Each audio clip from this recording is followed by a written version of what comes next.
That was your 620 CKRM News. Read more stories from around your community and around the province at sasktoday.ca and 620ckrm.com. Weather for B&A Petroleum and Swift Current with multiple locations serving southern Saskatchewan for over 30 years. See B&A Petroleum for all your fuel and propane needs. Tonight, clear and a low down to minus 29. With the wind chill, though, it'll feel like minus 42. Tomorrow, mostly sunny, high of minus 22. Tomorrow night, clear and we're rising to minus 14. Sunday, partly sunny. High of minus 2. Monday, partly sunny, and a high of plus 3. Tuesday, partly sunny, high of 8, and that will fall, though. So, interesting weather coming up. Currently, downtown Regina, it's minus 25. Under partly sunny sky with the wind chill, it feels like minus 37. B&A Petroleum is a southern Saskatchewan family-owned business that's there for you. They've been supporting their clients for over 30 years with locations in several communities throughout the southern part of the province. B&A Petroleum is available for all your bulk fuel and lubricant needs with propane at selected locations Monday to Friday. And don't forget, their Cardlock location is accessible 24 hours for your convenience. B&A Petroleum. Fuel you once, fuel you forever.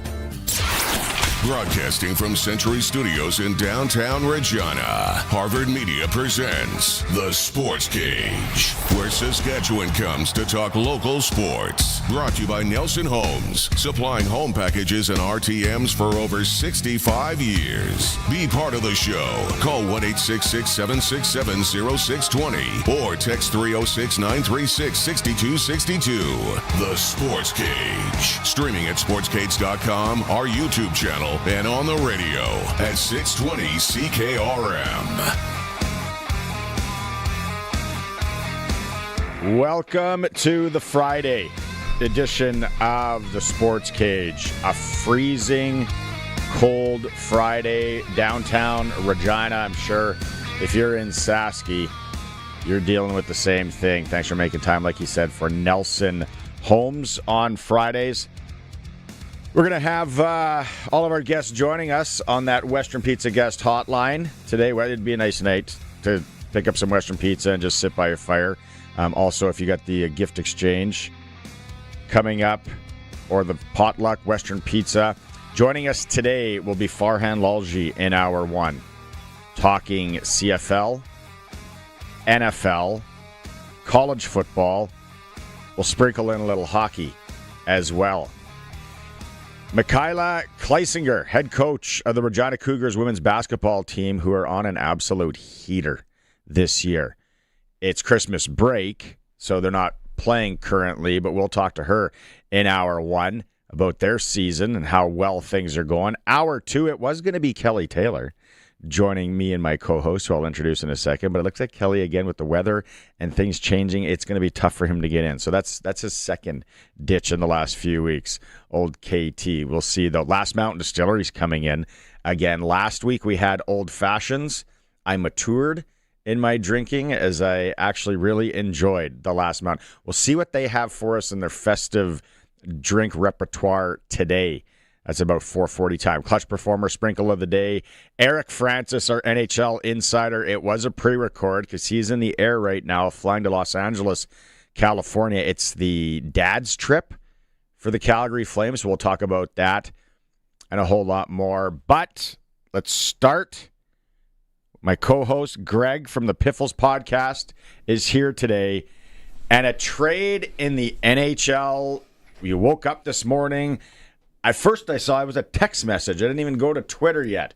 And it was two guys laughing at another guy in a chat group about the Edmonton Oilers trade where they trade Stu Skinner to Pittsburgh. Your thoughts when you wake up as a Pittsburgh fan? Dubas, you genius. Like, I don't understand this trade from the Edmonton. Like, I guess if you want to move on from Skinner, this is the way you do it. But to me, it's a lateral move, and the Penguins get an extra pick. Like, I don't get it from the Edmonton point of view, but I'm, as a Penguin fan, thank you very much.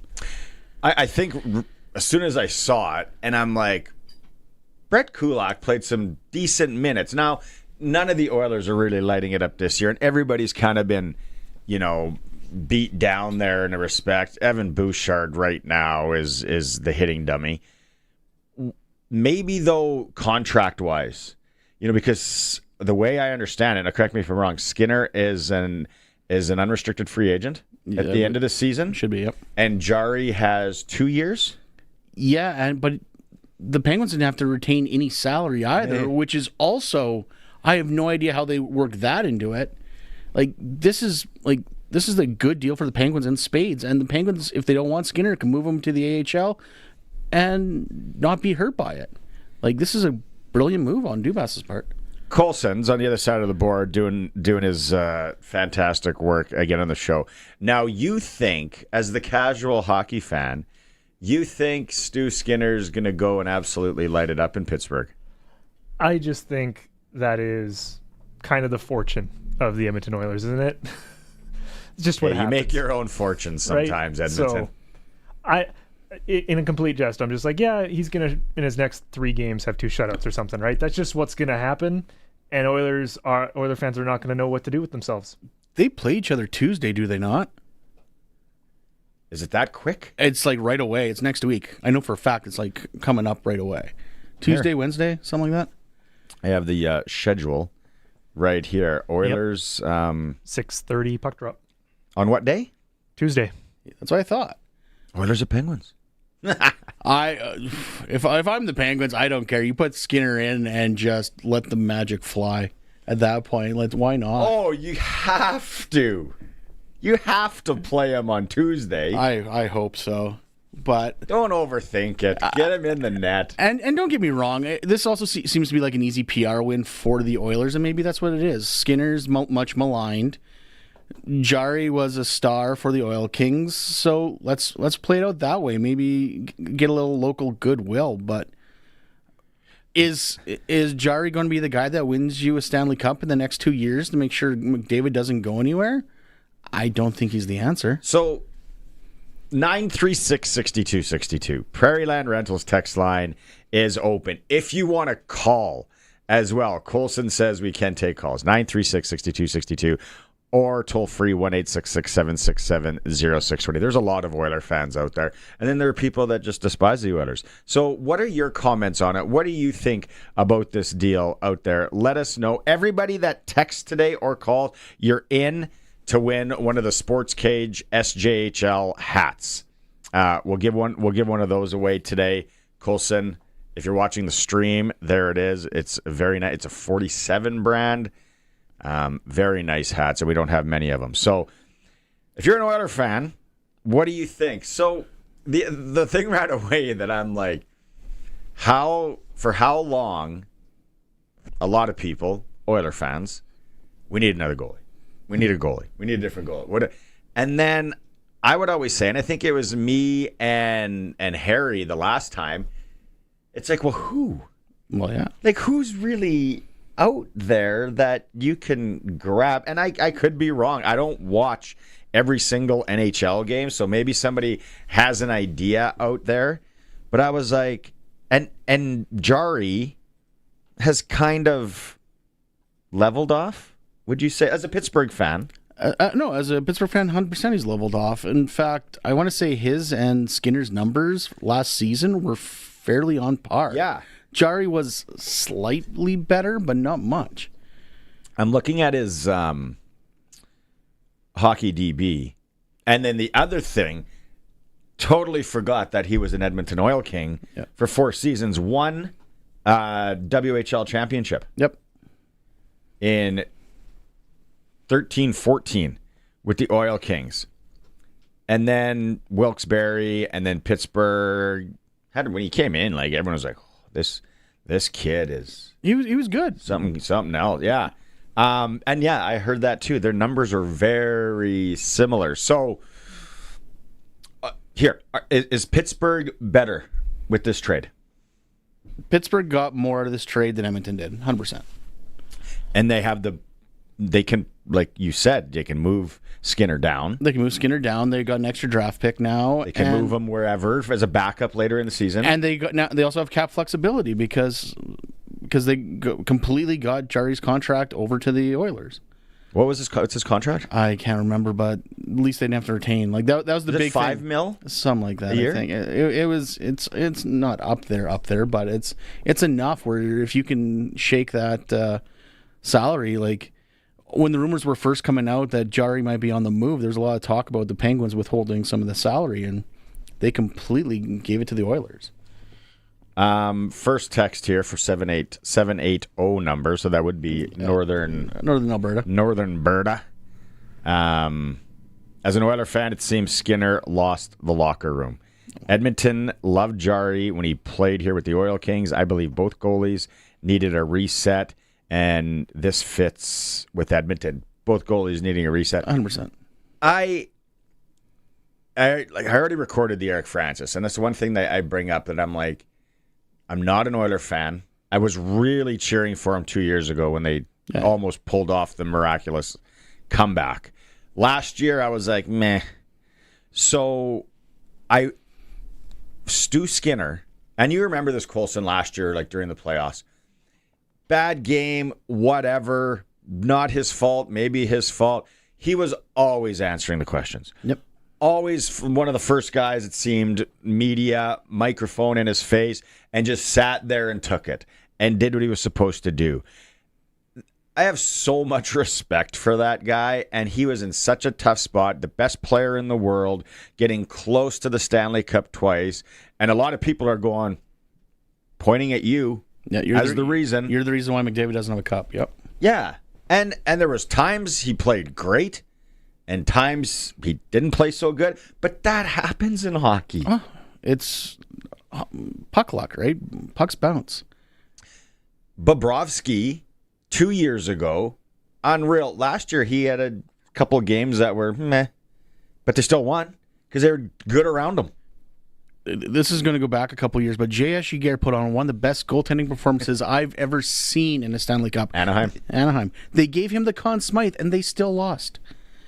Like, he played so well. They gave him the playoff MVP in a losing effort. Like, it happens. I'm actually just pulling this up because I think the other goalie that I think about when you think about Conn Smythe trophy winners on the losing team, Giguère, this one. I'm not going to say it. People will see if people text in. I can see it from here. I remember that one back in the day. He was good. And my petty Penguin side of me is happy that they lost. And then the J.S. Giguère was the only one after that, and Connor McDavid. Yeah. 2 years ago. More text messages here. Dion in Regina, you guys are forgetting the Oilers are getting former 2019 Pens first round pick, 21st overall as well in the trade. Maybe he needs a reset as well. I think Eric Francis talks about that as well. I don't know enough about. Can you put the trade thing back up, Colson? And the pick, second round pick, always nice. Well, but here's the thing: the Oilers also traded a third today to Nashville for. Oh, I'm drawing a blank on that guy. Like the Oilers are making moves right now because they're not happy where they're sitting. Obviously, they need to make a run, and they need to make a run fast. But do you know what do you know about the Samuel Poulin? He was Pittsburgh prospect. Yeah, he was 21st overall. Yeah, 2019 Quebec Major Junior League. He's okay. Like. It's kind of a point a game almost right now in Wilkes-Barre. Yeah. Played. He hasn't played a lot of NHL games. No, and that's it. Like, right now, he's hit that point where either he needs to come up, or he's going to be one of those AHL guys that are going to be there for a while. So we got a lot to talk to. Keep those text messages coming on the Prairie Land Rentals text line. We'll go to break here, and we come back. We're going out on the Western Pizza guest hotline. We're talking to Farhan Lalji. It's a Sportscage on 620 CKRM.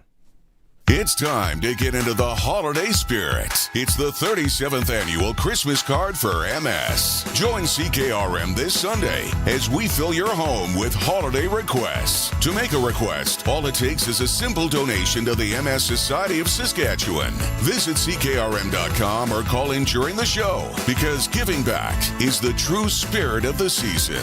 The 37th annual MS Musical Christmas Card, proudly supported by Sastel Pioneers. Only on your home for Christmas magic. 620 CKRM. Ready to raise your shower game? Rent a water heater and water softener together from Reliance Heath and turn every shower into a spa-worthy experience. Right now, when you rent a new water heater and water softener together, you'll get $400 back, sent by check after installation. Why settle for meh when you can upgrade your whole home's water and get big cashback savings? Don't miss out on this limited time offer. Call on Reliance. Call on Reliance Heath today.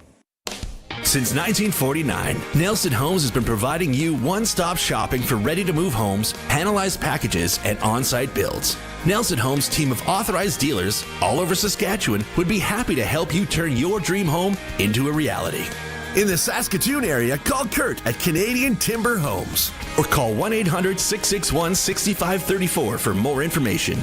Nelson Homes, trusted quality and service since 1949.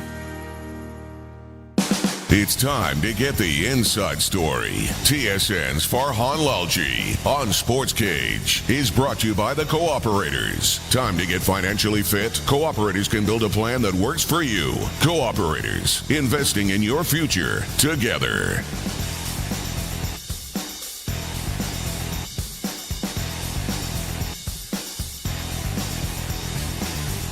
Okay, look, we're back on a cold Friday, Farhan. I don't know. Is it raining a lot where you are? I've been talking to a lot of people from the coast and that area. Some people are like, yeah, roads are flooded, all that. No, we're okay where we are. Glenn Suter said his pseudo lawn is underwater. Yeah, but Glenn's got like this palatial estate, right? So you probably have, it's so big that half of it probably is burned and half of it's probably flooded, right? Like that's just kind of how that goes for Glenn. But is fountains overflooded? Yeah, exactly. For me, I'm good. But about 4 blocks to the north where there's a lot more farms and about 6 blocks to the south where there's a little lower elevation and you got to get to some big country roads and things like that. It's pretty bad. Like my kid's school was delayed 2 hours because just certain school buses couldn't get where they needed to go to get kids here and things like that. So we're in pretty good shape. And this has happened here like 2 years ago. We had some big floods, highways, roads were washed out. But we managed to be in a good spot. So I'm trying to help those that need it. It's minus 36 with the wind chill right now in downtown Regina. My car was doing weird things on the drive-in. I just finished my walk. It was 9 degrees. Yeah. Okay. Yeah, okay. Yeah. If you're going for a walk outside no rain here, the last 2 days. You're not walking out here. There always is bike guy though. Oh yeah. There's gonna be somebody biking or jogging. I'll see you later. It'll be crazy. Let's start with the Argos tampering case closed. We don't know anything that we didn't know before. Like unless you got something to throw at us. How do I say this as cryptically as possible? It's been dealt with. So you'll see some of the moves that have happened in and around Toronto. Okay.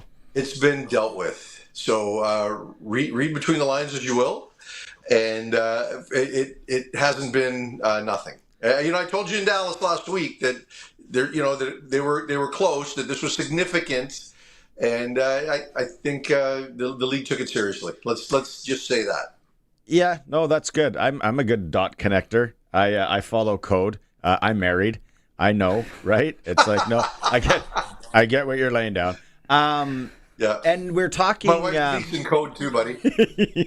We're talking to JC Abbott yesterday, and then I said, this is probably like way more common than we think because it's such a small league. And then he said there's like 9 or 10 agents that represent everybody. And you've been around the league for so long. Like it would be hard not for a lot of this to happen, even if guys are just joking around. Yeah, you're right. It's impossible that you're talking to one agent about one player that's on your roster, and then all of a sudden, that agent starts talking about what his player's desires are. I'm a really good quarterback. I sure hope you can get that right guard situation figured out. And as a matter of fact, I have a guy that could become a free agent. You can figure out who that is. I'm not going to mention names. The GMs are just as guilty, right? Like it absolutely happens because of the small number of guys. And for JC to say 9 or 10, yeah, he's probably right in totality. But there's really only about 3 or 4 significant agents that represent a high percentage of the players. So those guys certainly have an undue amount of influence in all of these processes. But even keeping the agent side of it, this league's small enough where you got guys shooting text messages back and forth, and it's not like this is unheard of. Like living on a guy's couch. Oh, exactly. Like they everyone knows each other in this league. That's the thing about it being so small. Players will go to friends of theirs on other teams and say, "Look, I want you playing with me. Come to my team. Come to my team." Yeah. So like tampering is such a fine line in terms of what that constitutes, right? It's like, I sit on the board of directors for BC high school football, and we get these recruiting complaints. Well, okay, so what does that mean? Does that mean that player X is the quarterback for this team, and his buddy he met at an all-star camp as a receiver for that team? And do we have to call that recruiting, right? Like I don't know, and all of that is meaningful. I'm not trying to dismiss it, but it's difficult. To your point, Greg, it's a small team, a small league. It's very senior hockey-ish.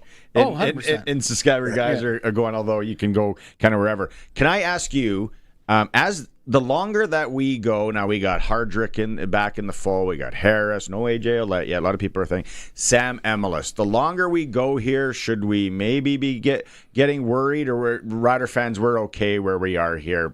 Something's probably going to happen. I'd be worried, and not that he's going to leave, right? I'm not suggesting that, but can you make the case that Sam Emilus is worth more than Keon Hatcher, right? Because Rob Fry's the agent that represents Sam Emilus. I'm pretty sure he is, and then he's Jalen Philpott just got Jalen Philpott just got 250 and 275 as a Canadian, and then you asked me before what I thought Keon Hatcher was going to get, and I thought he would get close to 3, but south of 3, and he didn't. He got slightly more than Kenny Lawler. And if I'm Emilus, and look, when you look at Philpott's numbers, you've got to decide as an organization that do I buy the prorated numbers, or do I take into account this guy's always hurt, right? And so if you're Sam Emilus, if you look at his prorated numbers, he's right up there, if not higher than Keon Hatcher. But he also got hurt last year. Now he doesn't have the same injury history as a Philpott, but that was a significant injury that he suffered that forced him to miss meaningful games. So, but again, he's a Canadian, so that's going to affect the past. The reason why I thought Keon would get less than 3 and more than Philpott was just because he was American, not Canadian. Now you've got Emilus, who's as good as anybody, and he's Canadian. So what does that mean, right? He's going to get in the 3s. I would be stunned if he didn't get in the 3s. So if you're a Rider fan, you can be worried that you're going to have to pay that much, and it might come at the expense of somebody else. But the market's always going to get reset, right?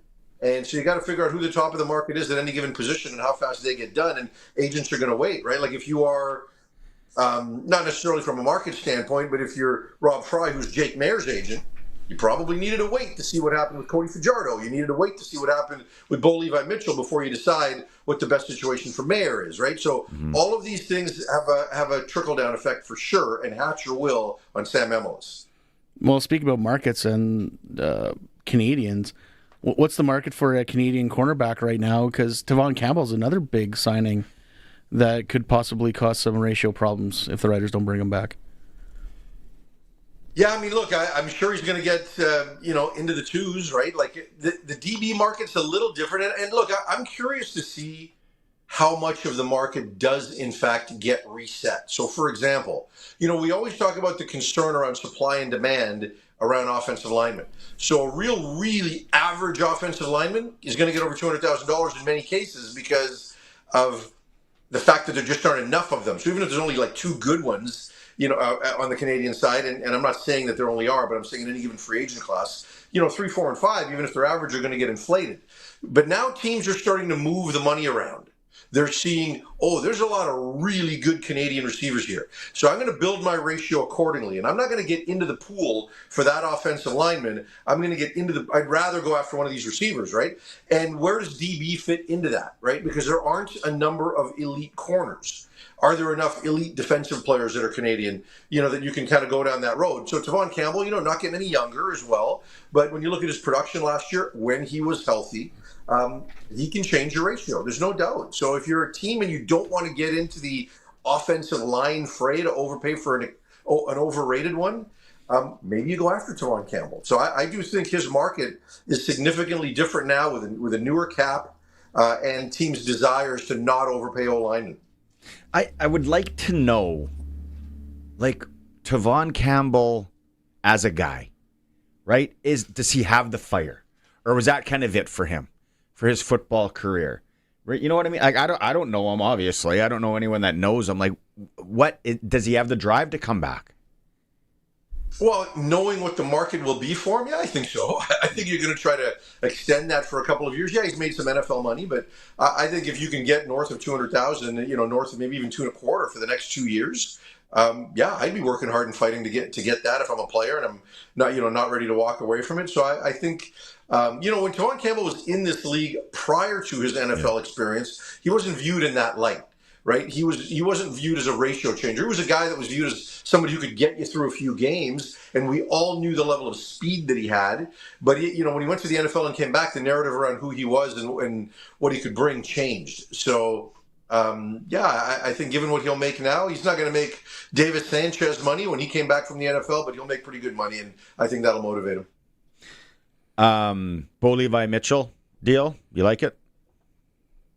Yeah, I do. I think it's a fair deal, and I think Bo was willing to take less last year and be in the 300,000s, and now he's going to get, what did I see, 455 with a chance to get close to 510 if he hits all his incentives, on a 2-year deal. I think that's pretty good. I think it's fair. It's in line with the Trevor Harris deal, and both those guys were incredibly productive at advanced ages, and they fit with the coaching staff and the offensive systems and all of those types of things. So I think it's a good deal. Now, the trickle-down effect from that, for me, is Taylor Powell. Because when you talk to GMs around the league, there's a feeling that he could be the next one. And now that Bo's signed a 2-year deal, if I'm Taylor Powell, I want to get somewhere else where I can potentially work my way into a starting spot as early as the end of this year if there's an unproven guy or a guy that just kind of, has some ceiling and a guy that maybe has an injury history and a team that's looking to get to the next one.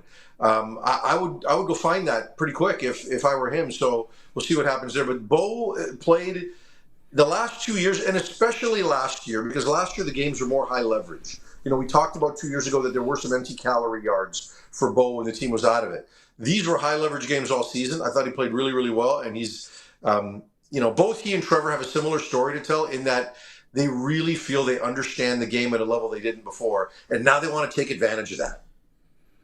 Well, this coming off season, there's no starting jobs are open. So now it's all about the second guys. It's going to be your Powells, your Mayers, your Trey Fords, Chase Bryce maybe. Where are the Riders going to look? Is it going to be bring back Mayer back, or are we looking at a Taylor Powell possibly? I would try. Well, I think all of them should try to get Taylor Powell. I think anybody with a quarterback that's above 36 should be going out and trying to get Taylor Powell. And so whether you're Edmonton, right? I mean, people view Cody as better than Trey Ford, but they don't view him as the quarterback of the future, right? They view him as kind of a stopgap to get to the next guy. If you're Trevor Harris, you're really, really good, but you're going to go year by year, and we'll see if you can recreate that again. Same with Bo, 2-year deal, but can you recreate that? Zach Caleros in Winnipeg, right? So all those teams should be taking a good look at this guy and trying to bring him in, right? I mean, even when you look at Ottawa with Drew Brown, right? There's kind of a ceiling there. Most people feel. Do they want to look at potentially the next guy? And now, I also think that Dinwiddie will get a lot out of Drew Brown, and I think he'll be a lot better with Ryan calling the plays. But should I go to Toronto if I'm Taylor Powell? Because maybe. The Chad Kelly thing, you never know what that's going to look like in any given year, right? Because of the unpredictability of his situation. So, I think there could be a few landing spots. And I think if you're Jake Mayer, you look at those same things. If you look at Trey Ford, you look at those same things. What's the best gamble for me to take for a guy that might either get hurt or might not be as good as we think he is, and maybe I'll get a chance? Where do you see Trey Ford playing next year? You, right now, in December 12th. I don't know. And I say that because if Powell leaves Hamilton, based on where Trey grew up, like that could be a really good fit. But he's an entirely different type of quarterback than Bo Levi Mitchell. He's an entirely different type of quarterback than Trevor Harris, right? So there's some of these places where it's not necessarily a good fit. Might not be a horrible fit for him to go to Montreal and play behind Davis Alexander. Might not be a horrible fit for him to go to BC and play behind Nathan Rourke. Where the ratio element also is a factor. But I don't know that anybody around the league is viewing Trey Ford as a starting quarterback, like now or later. So, I think that's an even tougher fit because a guy like Jake Mayer, who I think is such a good fit with Trevor Harris in Saskatchewan, is high floor, low ceiling. There's a level of predictability. You know what you're going to get. And if he has to play like he did one or two times this year, you can win, right? But with Trey, it's so, that's kind of how he's seen. So, it's a different kind of a fit than someone like Jake. The biggest free agent I still think is going to be Brady Oliveira. Has Winnipeg figured out their offensive coordinator situation yet? We haven't heard anything since were interviewing people for a job that doesn't exist yet. If they don't hire Tommy Condell, they are really doing something wrong. They need somebody who's got some credibility and pedigree around the league, and they need somebody who can get the most out of Zach Collaros late in his career, right? So Zach and Tommy are really, really tight, and that is such an obvious situation that why Mike O'Shea wouldn't just pull the trigger at this point, I don't know, because the guys that are qualified that are out there, right? Like you know who they are, so get on with it. But you look at last year, and they waited so long to eventually get a coordinator that they shouldn't have hired to begin with, right? So, they haven't made the decision. I'm not saying that, but that is such an obvious thing. Get it done and move on as you get closer to free agency here. Are you going to Seattle for the game Sunday? And Old Man Rivers, maybe? I am. Yeah, I hear you're coming down to back up because you're like in your late 40s now, right? Yeah. I got tendonitis, though.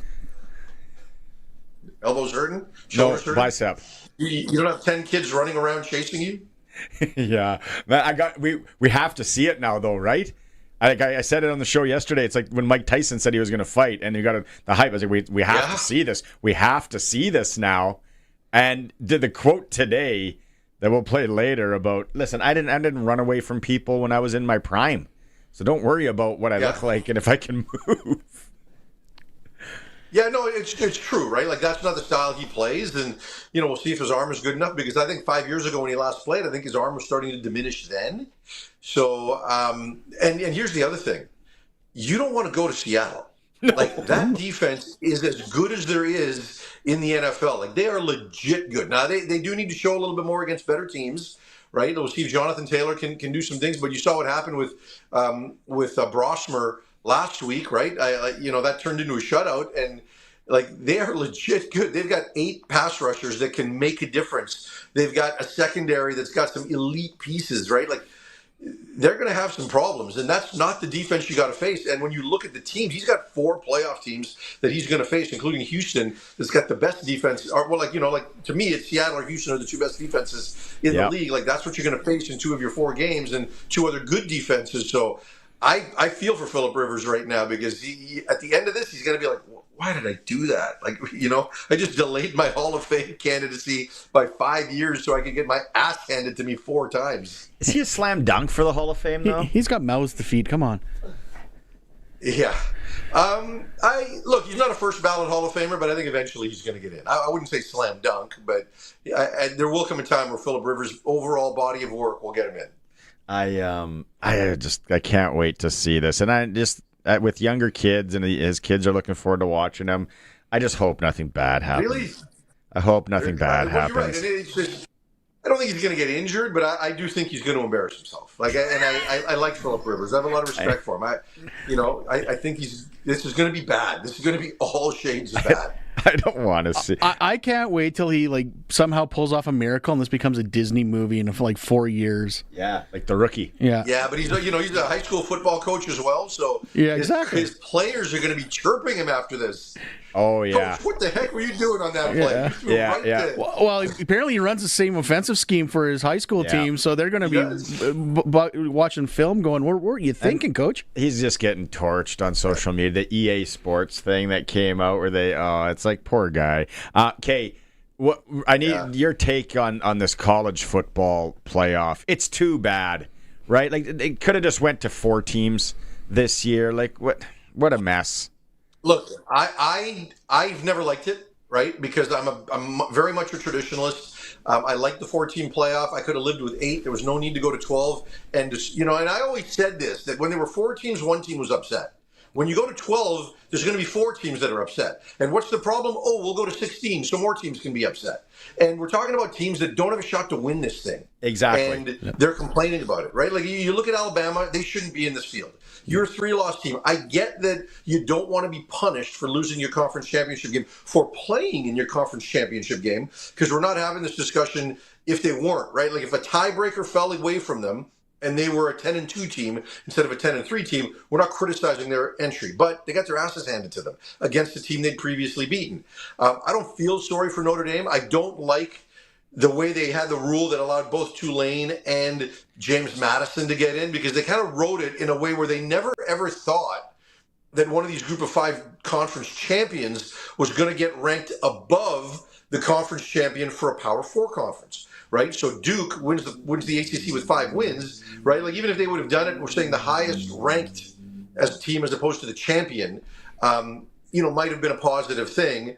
But, so now they'll come up with another thing that might fix that one problem, but will cause 3 others. So if it was me, Alabama shouldn't have got in. Notre Dame should have, and I'm not a big Notre Dame fan.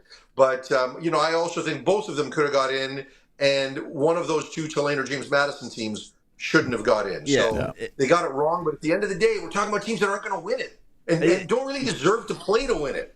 Exactly. It's like the more so the old World Junior Hockey Championship, or even when they have the team that comes up from the B. College basketball, everybody cares about just making the dance, and that's never what college football was designed to do.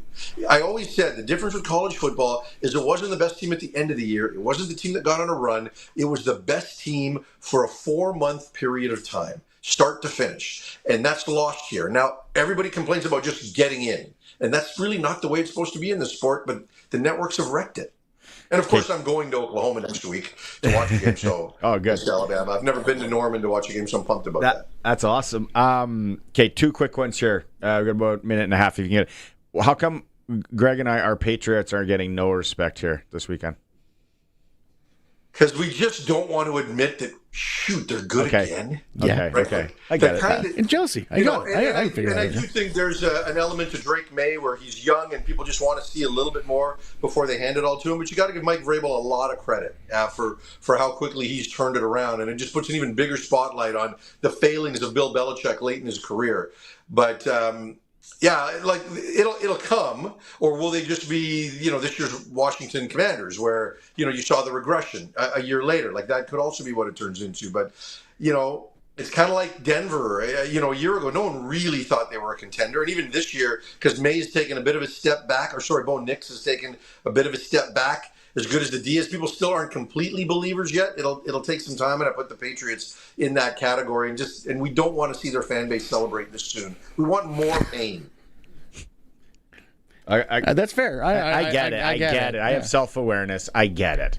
I've just been pulling old sweatpants out, old shirts I haven't worn in 3-4 years. Not that old either, right? That's beautiful. They're not that old. Yeah. My kids are like, hey, remember when I used to wear all that Patriot stuff when I was little? Okay, and then quickly, Quinn Hughes. When is he? What's going on with the Canucks? Are they going to the AHL? Yeah, well, it'd be good. I think Vancouver hockey fans would love to see them pick number 1 overall. I think the fan base here is ready for a rebuild. You're seeing a lot of apathy, some empty seats now, real softening of the ticket market. I do think Quinn Hughes is going to get traded. I don't think it's imminent, but I think more and more teams are part of that conversation because this guy's a transcendent player.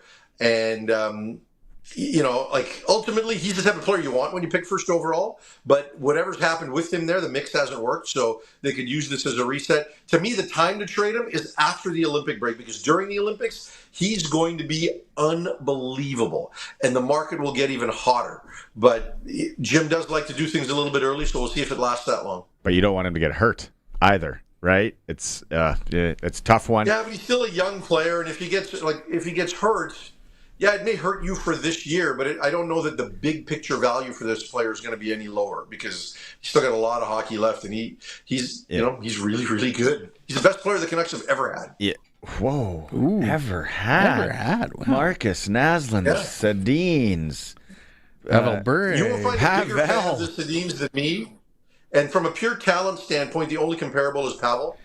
It's a bit shorter of a sample size, but Quinn Hughes is the best Canuck ever, in my opinion. And it'll be hard for a lot of people to see him go. Garth Butcher. Sergio Messo. Poor Garth. Okay, and then here's a little tidbit for you on softening of ticket prices. Don Hewitt's son went to a Calgary Flames game. What was it, Monday night? He got in the Saddle Dome, Farhan, for $8. Wow. Mm-hmm. That is soft. Canuck bottom end ticket price in the secondary market is probably around 30. Yeah. 8 is wow. But the other thing is the Saddle Dome's a dump. So that's part of it too. And our Calgary fans are now lighting up the text. And then quickly before we go, just I need your vote. What's the one thing you have to eat at Christmas? Only one thing. Could be a dessert. Could be, what is it? Oh wow. Or drink. I hate pumpkin, so there's none of that. What is? I'm not an eggnog guy. I don't know that there's anything Christmas specific, right? Love me some gravy. Love me some. I love apple pie. Okay. And my wife generally makes sure we have some of that at Christmas. I do love apple pie. And banana cream pie and those kinds of things. So I'm into that, even though not pumpkin. You're a big pie guy. All right. Okay. Pie guy. Have fun in Seattle. Jeez, I hope it happens. I'll be thinking about you. I'll be watching it on a bus. Okay, so much fun. Travel safe. Guys. Talk to you next week. Have a great weekend. Right on. TSN's Farhan Lalji. Yeah, that Phillip Rivers. I'm excited. They had a countdown on the McAfee show today of how many hours before the game. It's awesome. It's the Sports Cage. We're streaming through our YouTube channel at sportscage.com and on 620 CKRM. Since 1949, Nelson Homes has been providing you one-stop shopping for ready-to-move homes, panelized packages, and on-site builds. Nelson Homes' team of authorized dealers all over Saskatchewan would be happy to help you turn your dream home into a reality. In the Saskatoon area, call Kurt at Canadian Timber Homes or call 1-800-661-6534 for more information. Nelson Homes, trusted quality and service since 1949. If you've got a Steelcraft garage door, you've got a door with parts manufactured and assembled right here in Canada. A door with better insulation and seal, plus a warranty you're probably never going to use. Combined with a LiftMaster opener, it's the right choice. And if you don't have a Steelcraft garage door, you should get one. And a LiftMaster opener. 100% made by Canadians for Canadians. Steady, tariff-free pricing and great quality, no matter what. Steelcraft door, Steelcraft door, Steelcraft door. We offer more. Text CKRM 306-936-6262 for Prairie Land Rentals. Renting heaters, skid steers, and most power tools for all those winter jobs. And your official Husqvarna snow thrower dealer. Prairie Land Rentals, 600 Albert Street, where you deal with the owner. Sportscage continues. You can watch our live stream at sportscage.com, on our YouTube channel, and always on the radio. Saskatchewan's voice for local sports. 620 CKRM.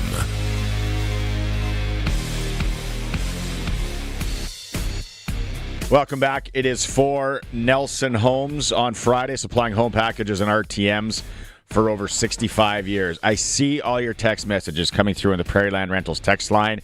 We're giving away a Sports Cage SJHL hat today to everyone who's chiming in. So we'll get to some of those in a bit. But first off, let's go out on the Western Pizza guest hotline. Local sports now under the radar for most of us, the casual sports fan in and around the Regina area. is the University of Regina Cougars women's basketball team. Michaela Kleisinger, her first year as interim coach, is joining us on the Western Pizza Guest Hotline. Michaela, thanks for making time. It's the kind of Christmas break here for you. So are you hard at work though, or 16-1 overall? You should be able to relax a bit in the holiday season. I wish that was the truth. Yeah. We don't have any games right now, so that is a bit of a break. The schedule does change up a bit, but lots on the docket always, fundraising, recruiting, all the things. So still busy in the office, as you can see. Hey, fundraising and recruiting is probably easy when you're ranked 7th in the nation. Your only loss was to Toronto Metropolitans in a non-conference play. And let's be honest. Going into the season, was this something that you could foresee, that you guys would have this record? That's a loaded question. I mean, we have a very, very good group. I'm very fortunate. We have a very experienced group, an older group. So I knew that we had girls that know how to win games. We've had successful seasons in the past few seasons that I've been with them, but we haven't been 10-0 since 2011. So if you would have asked me if I thought we would be undefeated, I probably would have said no, just because we play in a very competitive league in Canada West. Yeah. So I would have probably said no, just because honestly, any team can get you on any given night in our conference, but I'm not sad to be here now. So there are some other 10-0 teams, right? Like you talk about, that Canada West is stacked. Yeah, there's 3 other teams in 10-0 right now. Like the first, second, and fourth ranked teams in the country also play in our league. So, so we have a very heavy back half in the second semester. We play all 3 of those teams. So it'll be very interesting to see how that rolls out. Can you put your finger on why the success for Canada West when it comes to basketball in the nation right now? Honestly, no. I mean, Canada West and the OUA have always been up stronger just purely because of numbers, right? Like we have a bigger conference than the AUS. We have a bigger conference than they do in Quebec. So, numbers wise, we have a better, sort of chance of success. But I honestly just usually credit it to, the local basketball. Like a lot of our players are local athletes, and that's really strong right now in Alberta and in Saskatchewan. And so, you guys are the local talent, and you are the local Sportscage, so you get that. But I think truly we're just producing a lot of good athletes out here west right now. Let's talk about some of those athletes on your team. Who's kind of driving the bus here? Who are maybe the seniors? Some names on who's had a good start to the season. Yeah, I mean, I've got two all-stars that kind of drive our bus, I would say. But like I say, I'm very lucky to have sort of a senior group. Jade Belmore just recently became the leading scorer in Cougar history. So she's now the leading scorer and leading rebounder for our program ever. So, I mean, wow. That's a nice person to get handed over to you in your first year as a coach.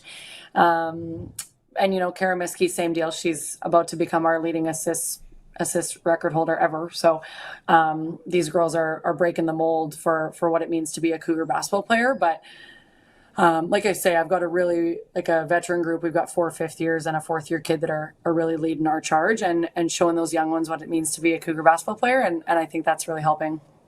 You played 2015 to 2020, so you're not that far removed. You must still get out there and show the girls what's up from time to time. But how special is it being from Regina, being back and coaching at the University of Regina where you played? Okay, first of all, thank you, because if you ask my girls, I'm an elder. I'm the oldest person they've ever met. So thank you. I'll make Savvy sure they veteran. listen to the yeah. I'll make sure they listen to you say that wasn't that long ago. But, when you're recruiting kids that are born now in 2008, it makes you feel like an old lady. So anyways, but Yeah, it's honestly a dream come true. I mean, I went to Cougar camp since I was 7 years old. My family and I have been sitting on the sideline watching Cougar basketball since I was as young as I can remember. So, yeah, truly it's a dream come true. I've been very fortunate to be a part of this program in, I guess, as many ways as possible at this point. And I'm very lucky to now I guess hold this position for at least the time being. So yeah, it's a dream come true. Very fortunate. Start of January, I think you guys are on the road for a bit, and then a big at the end of January, pivotal Alberta comes to town. That's right. Yeah. So we're on the road to Calgary, one of the 10-0 teams, and then we head to Winnipeg, and then we come back here and play Alberta, and then the U of S. So 3 of our first 4 weekends are pretty huge for us. So yeah. Come check us out. Yeah, no, it is. Like I said, it's the hidden gem. Kane, before we let you go, we're kind of having some fun here over the next week. I got to ask you, Christmas-wise, Christmas food-wise, maybe it's Christmas Eve, Christmas Day, what's the one thing you have to have? Could be a drink, could be a sweet, could be a food. What is it? Honestly, my mom makes the best stuffing in the world. She doesn't stuff it in a bird, but honestly... I hope she's listening because she was toying with making it this year. So, Mom, there you go. Sportscage heard it. Make the stuffing. Stuffing is on the list. A lot of people love their stuffing. Michaela, congratulations. Lots of fun. We'll be keeping tabs on things. Continued success to you, and thanks for taking some time today. Well, thank you guys for what you do for sports in Saskatchewan. Appreciate it. Right on. Thank you very much. Women's basketball coach Michaela Kleisinger, they're number 7 in the nation, 16-1. And that Prairie West division, like she said, no joke. Regina, Saskatchewan, Calgary, and Alberta are all 10-0. That's good basketball. I love it. All right, it's Cage. Go to break here. We'll come back, ticker, and we'll get to some of your text messages. We are on the home of local sports in Saskatchewan, 620 CKRM. 620 CKRM celebrates country music's most popular decade, the 90s. The 90s at 9. Relive the hits, the legends, and the songs that defined an era. I got friends in no places. She's in love, boy. Now I'm walking in the moonlight, seeing nothing but the tail line. Tune in to the 90s at 9. Brought to you by the town of Wolseley and 620 CKRM. So since that little ding on my car last week, I don't know where to take it. I don't even know. That's easy. Take it to Regina Motor Products. Who said that? I did. Down here. I'm Terry the Tire. Regina Motor Products Chevrolet Collision Center and SGI accredited auto body repair is a full-service collision and body shop that works on all makes and models. Just submit your claim to SGI and set an appointment to get your appraisal done. Easy. I bet you're tired after saying all that. South at Highway 1 and 6, Albert Street. RMPChevrolet.com. Back to our regular spot, Pump Jacks Cathedral. You know, I thought Pump Jacks was a kind of boot polish till last month. What are you getting? Kerwin's crispy ribs and a cold pint of local craft. Crispy, meaty, beautiful. You had me at meaty. Plus, we got live music on the weekends, big screens. This place is basically my second marriage. And way cheaper than the first. On the corner of Albert and 13th, Pump Jack's Cathedral Saloon and Steakhouse. Come early, stay late. The place where friends meet. Since 1949, Nelson Homes has been providing you one-stop shopping for ready-to-move homes, panelized packages, and on-site builds.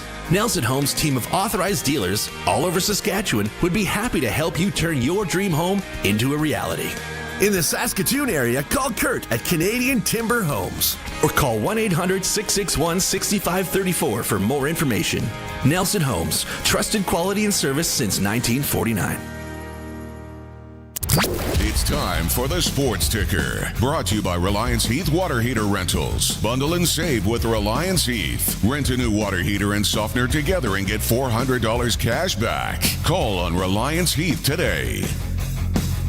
Okay, we don't know about any cancellations hockey-wise when it comes to some of these, so if you do have them, let us know. Currently, in the second period of play at the World Junior A Challenge, Canada West is up 1-0 on Canada East in the semifinal game there.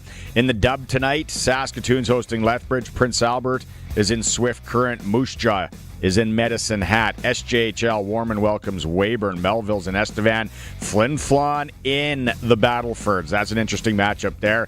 And Humboldt and Melfort, 7:30 puck drop at the Northern Lights Palace. Sask Male U18 AAA Midget. Battlefords are at the Moose Jaw Warriors. 7 p.m. puck drop in the Jaw. The Mandy Schwartz Memorial Tournament continues at Notre Dame. Also using Milestone and Avonlea sheets there. You can check the website for game times. And National Lacrosse League action tonight. Ottawa hosting the Saskatchewan Rush at 6:30. Sportscage.com poll today. Have you attended a Saskatchewan Rush game? You can vote at sportscage.com. It's for the Bundle and Save event with Reliance Heath. Rent a new water heater and softener together and get $400 in cash back. Call on Reliance today. All right. A lot of people were participating in this yesterday, and it's fun. And so far, Colson, our festive feast bracket for next week, pierogies is the 1 seed. I have sour cabbage. I can't believe I'm saying this. Sour cabbage rolls as the number 2 seed. The amount of sour cabbage roll votes we had yesterday, unreal. The 3 seed is regular cabbage rolls. Yep. Stuffing is sitting at the 4th seed, and then there's jam. Turkey's not in yet. Ham's not in yet. Kubasaw's not in yet. I just had a buddy, Studenettes, head cheese. I went through the stories yesterday. Studenettes might make it as an 8th seed. I told the story yesterday when my parents used to make it. That big silver pot would come out. Once I got to high school, I had to hide my clothes. You don't want to be going like on a date or anywhere. He's like, hey, there's Stinky Barney walking around smelling like Studenettes, which is boiled pig's feet. So, and then apple pie is making a late run. Yeah, making a late push. Rum and eggnog. I bet you Eric Francis will vote rum and eggnog. Mm-hmm. So, yeah, 936-6262. We're giving away a hat today. Everybody that text messages in. What do we got? I was going to say, at the end of this bracket, I feel like we're just going to get roasted like the college committee anyways, so. That's okay. We got thick skin. Trevor and Regina texted in, crazy trade by the Oilers. Skinner was not the problem. Team D is the issue. I tend to agree with Trevor here. Skinner was a top WHL tender. He will absolutely be fine in Pittsburgh. Jari is a good tender as well when healthy. This was a PR move by the Oilers. Skinner was a scapegoat. He is young, needed to get outside the fishbowl. I agree. And he has sweet closets. I wonder if they'll still run the closet commercial. But Jari now is in the fishbowl, but he's played there. Hey, guys, John the Habs fan. The Oilers got fleeced on this deal. Let's not kill ourselves. They gave up too much for a goalie that has similar stats to Skinner. Your defense is weak. You already lost Kulak, and you got back Stastny for a 3rd-round pick. Sure, in the 2nd in 2029, but this isn't a good deal for the Oilers. We get what you're saying, John. I agree. Dan in Regina, we've had a couple of people message this. I think Tim and Phil as well. Basically the same thing. Why throw in Kulak? Doesn't that make Edmonton's defense worse? Kulak was serviceable. Maybe not playing great this year, but he was good. So, Dan, we got that. But we got a break, and we got some other ones here, some longer ones I'll read when we come back. 936-6262. Having fun, playing for a hat today or giving away a hat. We also got rider tickets, Pat tickets to give away in hour number 2, and Last Mountain Distillery's coming in. See what they're going to serve for us today. Lots of fun. It's a Sports Cage for Nelson Holmes on 620 CKRM. This is 620 CKRM Regina, the voice of Saskatchewan, a Harvard media station, streaming everywhere at 620CKRM.com. It's 4 o'clock. Good afternoon. I'm Corey Atkinson from the SaskToday.ca newsroom with your 620 CKRM news. It's going to be bitterly cold for the next couple of days, but this extreme cold will end by Sunday. The weather forecast calls for wind gusts up to 50 kilometers an hour, which could push the wind chill to minus 40. On Sunday, though, we're expecting a high of minus 3. But between now and then, if you're outside, make sure you're bundling up. More on our weather forecast in just a few minutes. Art Park came alive today with drums, prayer, and community support as volunteers, elders, and neighbors gathered for the 5th annual Warm-Up Heritage event on International Human Rights Day. Elder Sharon Ajikute opened with a prayer before drummers filled the cold air with music. Volunteers handed out warm clothing and placed I'm Not Lost items around the area to help people facing Regina's harsh winter. Check out our video at sasktoday.ca. The Regina Police Service says an investigation is underway after a man was shot during an altercation late last night. Officers responded at around 10:30 to the 800 block of Ray Street for a report of a fight in progress. They arrived to find an adult male suffering from a gunshot wound. EMS took him to hospital in serious but stable condition. Police ask anyone with any information to contact them or call Crime Stoppers anonymously. Regina Police have also charged a 64-year-old suspect after an investigation into a report that a youth under 16 was touched inappropriately in July 2025. Officers arrested the man on December 10th. He is charged with sexual interference and sexual assault on a person under 16. He made his first appearance in Regina Provincial Court the same day. Police continue to investigate. The Alberta Teachers Association has complained to the Labour Relations Board, claiming the provincial government engaged in unfair bargaining practices. The teachers were forced back to work after the government used the notwithstanding clause to end their strike. ATA President Jason Schilling says they promised to hire an additional 3,000 teachers during bargaining, but that doesn't appear to be happening. Everywhere that the government has said that they're going to do something, we are going to hold them to account at every single turn. They're not going to be able to lie or half-truth themselves out of the things that they promised to teachers, to students, and their families across this province. Schilling says they also filed 61 grievances, one for every bargaining unit in Alberta. Bombardier has won a $750 million contract to replace the Royal Canadian Air Force's remaining Challenger aircraft. The 6 Global 6500 jets will be used to shuttle around VIPs like the Prime Minister and the Governor-General. Ottawa says the first of the new executive-style aircraft is expected to be delivered by summer 2027 and be airborne that same year. The government says the new jets will be used for various operations, including medical evacuations and disaster relief. And ahead of his 100th birthday tomorrow, legendary comic actor Dick Van Dyke, alongside his wife Arlene Silver, shared one of his secrets. We go to the gym 3 days a week, and she's a health nut, and we work out. That's good advice for anybody. Van Dyke also says he's lucky in that he doesn't suffer too many aches or pains. That was your 620 CKRM News. Read more stories from around your community and around the province at sasktoday.ca and 620ckrm.com. Your weather is next. Brought to you by Line X Regina, Serious Protection Killer Lux, 1865 Michaela Street. Tonight, clear and a low down to minus 29. With the wind chill, though, it'll feel like minus 42. Tomorrow, mostly sunny, high of minus 22. Tomorrow night, clear, and we're rising to minus 14. Sunday, partly sunny, high of minus 2. Monday, partly sunny, and a high of plus 3. Tuesday, partly sunny, high of 8, and that will fall, though. So, interesting weather coming up. Currently, downtown Regina, it's minus 25 under partly sunny sky with the wind chill. It feels like minus 37. For 40 years, the team from Line X Regina has been protecting vehicles across Saskatchewan, and we're changing with the times. 3 generations of our family have protected your vehicles. Our business has evolved, and we're not stopping now. The next generation is here. Same family, same commitment, ready for the next generation of truck beds, rocker panels, trailers, bumpers, and running boards in all kinds of colors. Line X Regina, 1865 Michaela Street, the next generation of protective coatings.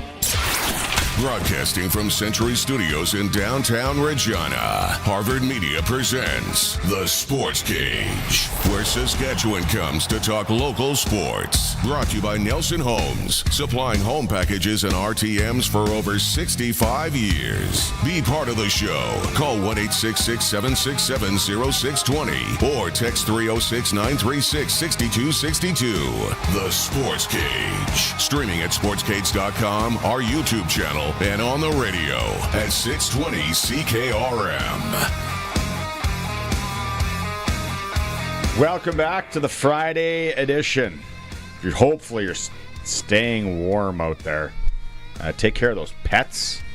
I guess if you're out there cattle ranching and doing all that too, it's a tough gig in this cold weather. Oh, tough gig all the time. All the time, but yeah, in the middle of winter. Yeah, Greg from the Piffles podcast is with me. Colson's on the other side of things, making sure things are buttoned up, and he's taking all the text messages that we're getting for the hat today, and then also compiling our bracket, Festive Feast bracket. Just had another vote for sour cabbage rolls, and Tony says goat or lamb curry for Christmas. Tony, What about a nice Christmas goose? Oh, yeah. That'd be like Sharky. So many things to get to in this hour. Last Mountain's going to come back with Sprinkle of the Day coming up in a bit. Let's start with this. And again, 936-6262, Prairie Land Rentals text line. We talked about the Skinner-Jari trade this morning. And most people that are messaging in are saying, lack of a better term, Oilers got fleeced a bit. Pittsburgh wins the trade. 100% they win this trade. And you're a Pittsburgh fan? I don't care if I'm a biased Pittsburgh fan. 100% they won this trade. The Dirty Flyers could have made this trade, and I would say it was a good trade. Why give a... Who was the text messages? There's a few of them. And I didn't get it either. It's like, why Kulak in the deal? Like, can't you make this deal happen without Kulak in it? And your general manager... Yeah. Dubas has track record is so-so. Yeah, no, less than so-so. Yeah, he hasn't been the also wonder kid everyone thought he was. Yeah, analytics, right? Yeah. Not everything is data out there, but I don't get that respect. Now, both goalies, I think it's fair to say, and for most people, are thinking fresh start for both goalies. Fresh start for both goalies, and like I said, you're basically just flipping one goalie for another. Their stats were essentially mirrored last year, so they just both need a fresh start. The other thing, while we're on this, it was released today. Colson's going to get it up if you're watching the stream. There is an inside video of the rink in Italy that is supposed to host 75 days. Hockey. 75 days. If you're watching the stream, there it is. 75 days away. Now, I'm no carpenter. I'm not in construction. You are more on this kind of side of work for your real job in life. But now those seats look covered. Okay, so the seats are in. And if you're listening on the radio, I'm going to try and paint this picture. There are boards around the rink. Then there's massive gaps. So it doesn't look like there's benches yet or penalty boxes unless you can't see them. No, there's not there. And there's just a lot of construction work going around. There's forklifts and that one scissor wall's not lifts. even finished yet. I was going to say, what's with that wall? The back wall? Yeah. It's a giant video screen. Oh, is that what that is? Yeah, in the renderings I've seen. Give them credit. They got the roof on. Mm-hmm. That's news from last time I saw it. Has it rained there yet? Yeah. Do we know that does the roof work? Roofing's half the battle. Just ask the Cooperative Center. And if all else fails, just chuck tarps up. Just buy a bunch of tarps. So it's 75 days out. Here's the thing. I thought it was Olympic protocol that these buildings had to be functioning 1 year in advance of the competition. I think a lot of people thought that. Because I remember that when we last time Canada hosted, it was a priority to get these facilities built under test conditions before they went live. And the fact is, they ain't going to be testing nothing on this one.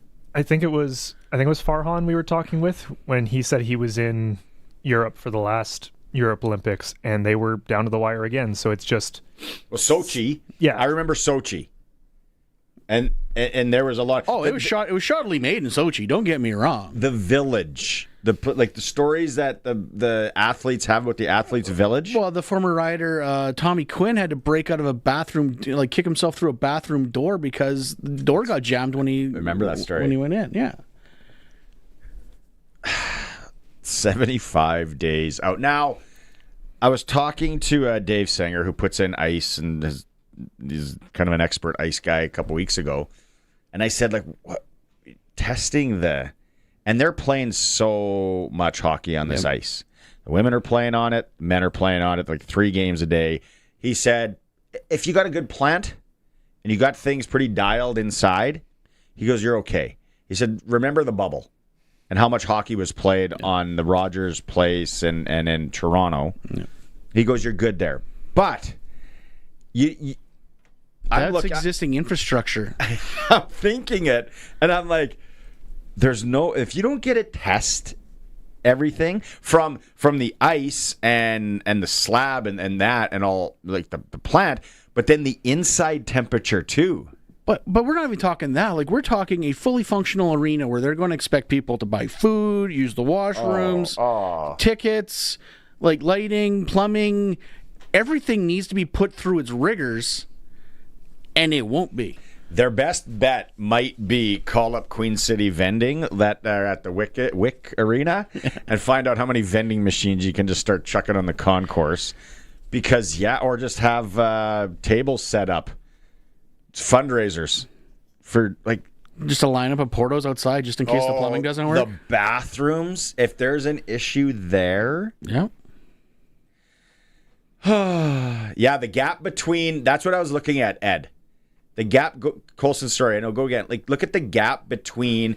But sometimes international, you see that. Look at the gap between the boards and the first... Like, where the stands are. Yep. So I don't know if they're going to... Are they putting something there still? They're going to fill something in there, right? You'd have to think, or maybe that's how it's going to be, and that's like usually, a track. That's usually the last thing they put in, though, right? Especially in the arenas where they flip between basketball, concert, and whatever. How the hell do I know? I've just seen a ton of time lapses. That's all I know. Yeah, so have I. Utah's been really good at doing those this year, but that Utah, right? If you're bored one night, go through the construction or what they did to the Utah the Delta Center, the renos this past summer. Yep, and how they made the stand. They're very steep. Oh, very steep, but they made it work. Yeah, that Ryan Smith is doing some good things there. Yeah, he fully bought in when he bought the Mammoth. That's for sure. Backwards hat guy. Yeah. Another good one is a time lapse. This is a few years back because it was when the Clippers were still when it was the Rogers Center or whatever. No, Staples Center in LA. But the Clippers, the Lakers, and the Kings were all in the playoffs at the same time. So you'd go I remember that one, one basketball game one night, hockey the next night, different basketball game the next night, and they were just cycling. And I'm like, I do not envy that crew. Yeah. Like getting that glass in and up and out and all that. Like even when they do it at the Brand Center for concerts, I think it's quite, you get all the orange coats out there ripping around and making things happen. I'm trying to remember who we interviewed on the Monday Nooner, and they played in New York at MSG, and they talked about how crazy it was playing there because you'd be like coming in. Who was it? Was it Rich Pilon? No, because he was on the island. They were coming in for a game, and the circus was just moving out. So there was like elephants, and they were like navigating around it to go to their locker room. Well, that's it too. Like in those multi-use stadiums, like an MSG, you could have Knicks, Rangers, and then Billy Joel the next night. Like Piano Man. Yeah. Let's go. Every show we get back to Billy Joel. Best concert I've ever been to. Hands Every down. time I'm on the radio, we get back to Billy Joel. Let's go through Billy Joel's catalog for the next 40 minutes. No, but and then they got college basketball that plays out of there. Yep. A lot. And different concerts and circuses and it's quite the undertaking. But anyways, 75 days out, and that's what they're dealing with at the arena in Italy that the players are going. There has to be at this point now a backup plan. Well, you would hope so. Come on, but like I don't think it's North America like some people are thinking. No, it won't be. If Davos, Switzerland, if anything, Turin, Davos, something like that. But on my bucket list, if my wife's listening, by the way, Davos. If I'm the NHL though, going forward, if this is the way it's going to be, we're not touching another NHL. We're not touching another Olympics unless it's in North America, or unless we have like our hands all over the facility. Exactly. Because how does it go? Like Salt Lake, is Salt Lake the next one? Winter Olympics? I believe so. Yes. Yes, it's North America. 100% it's North America. Winter Olympics. 2026. No. The next one, the French Alps in France. Oh, France. Yeah. So and then 2034 is in Utah. Yeah. Well, ways away. Yeah, I remember the Sochi debacle. I think it was more the Athletes Village. But other thing we talk about, still no news on Philip Rivers. Hasn't come down. I thought they were supposed to make their decision here this afternoon on if he plays. If you missed Farhan Lalji in hour 1, we're going to play that again in hour 3. He is going to the game. The Colts and Seahawks. I have to watch it. I think a lot of football fans out there, you'll have to watch this. It's not the age. I haven't asked your take on this yet. It's not the age. It's the 5 years away from the game. That's the biggest one, I think. And don't get me wrong, like he's admitted he's not in the shape he used to be in, which is fair. Understandable.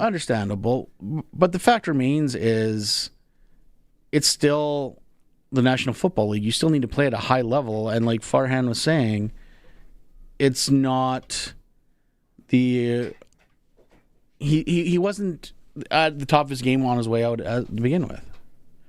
You have the Rivers clip ready? Okay, so here, did you hear this today? No. Okay, I think this was today or yesterday. One of the reporters, poor Phil, one of the reporters asking him basically about his appearance and weight. Wait, what are you weighing right now? Right this second? Yes. I'm not sure, man. How about that? That's an honest answer. I want to answer your question a little better on playing weight, Greg, and not what it was when I walked up the field. I'll tell you that. But then I'll follow that up with, I ain't never ran away from anybody anyway. So then people say, well, I know you're going to be right there. It's like, well, they do that for 16, 17 years. What's it been like? That's actually really funny. That offensive line is going to have to lock in. Like, he's not kidding. He ain't going anywhere. And this is probably a good week that I got the bye week in my fantasy football week with Taylor on my roster, because I think they're just going to be teeing off on the run game all game. Yes. Yeah. Quick stuff, run game, swing passes, screens. Yeah. Farhan said, like, he thinks he's going to embarrass himself. This is the worst team he could have lined up against. Yes, another thing. It doesn't get any easier. No, it doesn't. Like I said, it's the National Football League. It's a very good league with a guy who hasn't played in 5 years. Jeez. There had to be someone else. Like, I see Cam Newton out there going, it's a slap to the face they didn't call me. And yes, he's fewer years out. Cam Newton, as Patriot fans? No, I agree. Cam Newton. He was dog. Yeah. He wasn't good. I'm just saying, but he played more snaps more recently than Philip Rivers did. Not good snaps. I never said good. I said more. Well, listen to the qualifier. I said more, not good. Tony Romo's only 45. Michael Vick's only 45. Ryan Fitzpatrick's only 43, and he's 2 years removed. And he was serviceable. Bad, awful beard, but he was serviceable. The fact that the Colts made all those moves at the trade deadline and didn't have a backup quarterback seems to be a massive failure of the front office. Colts fans, yeah, you probably deserve better here. They were looking good. They were looking good. Like, Daniel Jones had a renaissance. I know. But it was like every weekend I was waiting, not for him to get hurt. I was waiting for him to puke on himself. Oh yeah, I was waiting for. I had him on my bench, my fantasy roster. Going, there's no way this is going to last. Like, there's no way. It's very similar to the Patriots. Yeah. People aren't believing. Yeah. In what we're going on now, we are sitting. Let's go to Sports Select, and let's tackle this. I don't know, a sprinkle of the day. We can look, Colson, at the NFL schedule coming up on Sunday, but the Patriots are hosting the Buffalo Bills. They're hosting the Buffalo Bills. They are home dogs, aren't they? Ahead. Oh, they are. Sports Select now, the point spread 1.5. 1.5 point underdog are the Patriots. I got to figure it's going to be a close game. But you see it there. If you're watching the stream, you can go to Sports Select. You can, on your phone, on your computer, You can make your picks online now. Take the QR code to the Lotto Spot retailer. They scan it. You're locked in. Every bet's 100% legal. And, of course, chance of winning cash in hand must be 18 plus to play. 49.5 is the over-under. I don't want to touch that because I don't know how it's going to go. But I think, and you can play, has the little S there. Mm-hmm. You can play that as a standalone. Like, you can just play that game now in Sports Select. So I think I drill the Patriots to cover. But then why not just take the money line? Oh, then they got to win by 3.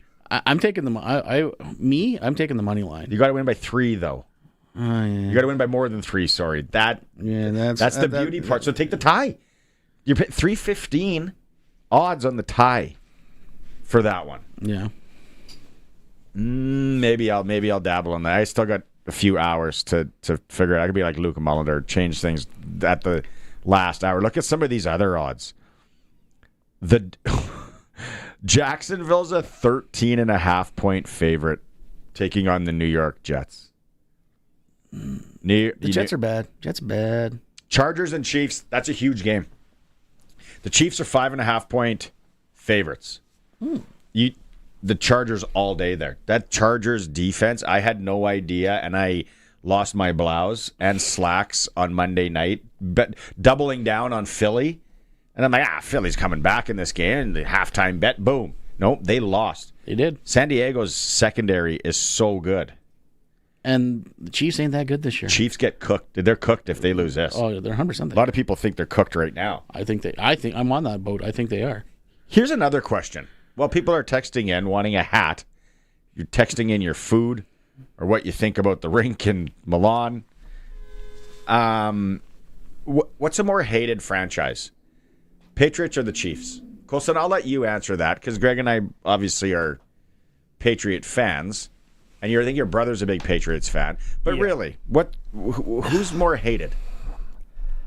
I have to think on that one for a minute because in its heyday, the Patriots were absolutely hated. Mm-hmm. But there was also a bit of respect because it was like, you've been doing this for so long. To keep doing it, you got to have a little bit of respect for it. The Chiefs just kind of surged and I think a lot of people felt arrogant about it. And then just kept running people over. So that could be recency bias. But I was going to say there's probably a lot of recency bias on that one. And let's be honest, there's a lot of... It's easy to hate the Chiefs with some of the people on the peripheral of that team, whether it be Taylor Swift or Mahomes' wife or his brother or... Yeah. There's a lot of extra drama that happened. The Patriots, you didn't hear a lot coming out of that locker room. You had Bunchin, though, Giselle, and but Gronk was a bit of a dope. The only thing I really remember the Giselle kind of crossing the line was when she said after they lost to the Giants that when he couldn't, Tom couldn't catch the ball too. So what do you want to do about it? Okay, that was aggressive. It was aggressive. She's not wrong. That was aggressive. I would think. The only thing, though, the Patriots, I don't know why I disliked I disliked the Chiefs before they were even winning. And it was more because Kelsey, they were so arrogant. And I'm like, you have not won. They were the Washington Capitals of the NFL. Washington for years couldn't get over the hump. Yeah, they thought they acted like they were 5-time champions before they even won one. Yeah. No, I get it. Yep.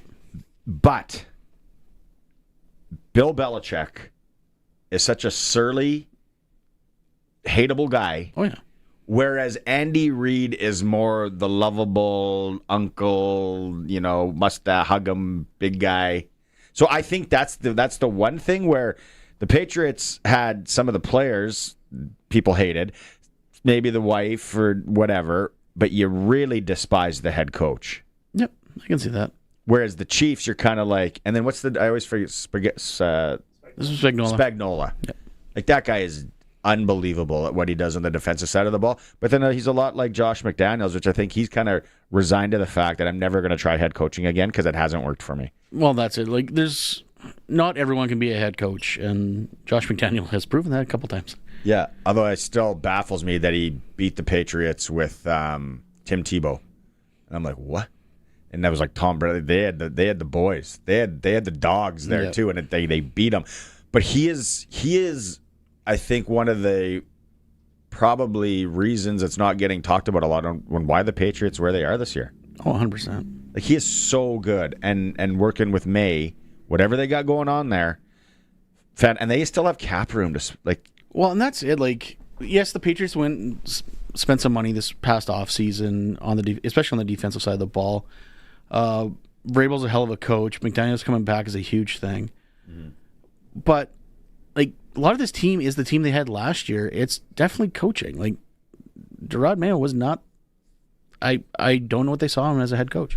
Okay, here, back to sprinkle of the day. Here's what I might do Sunday. Here's what I might do. You know, I like my ties. Love my 3-game combo pick. Got you in a lot of trouble recently. I was out of it. I was 0 for 9 until Wednesday night on my last 9 bets. Whatever. If I was to a coin, that's what Steve had to do before he started winning on Piffle's picks. If I was a pro, I wouldn't be doing this here right now. I'd be down in the desert if I was really good at this. But I love me the ties. Okay, this Detroit LA Rams game too is very intriguing, and the Rams are a 6-point favorite. Unless there's something about Detroit that I don't know about injury wise. But okay, so let's go Patriots and Bills tie. That's going to be a 3-point game. Pro line, Sports Select, a tie is anything 3 and under. Then I like Baltimore-Cincy tie. Division game, always close. 2 tough teams. Let's go tie there too. 2 bad teams. So then we have 2 of our ties. Washington, New York Giants. I don't want to watch that. I don't want to bet it. I don't want anything to do with it. That game is the reason why they invented the Red Zone channel. Yeah. Where else am I going to go if I wanted 2 more ties? I don't know if I can. Unless that Chiefs KC game is tight. Chiefs will hang around, I think. Chiefs. Who are the Chiefs playing against? Or you said Chiefs KC? Mm-hmm. No, Chiefs are playing San Diego. Los Angeles Chargers. Oh, Chargers, right. Here's another game that's got tie written all over it. 2.5-point spread.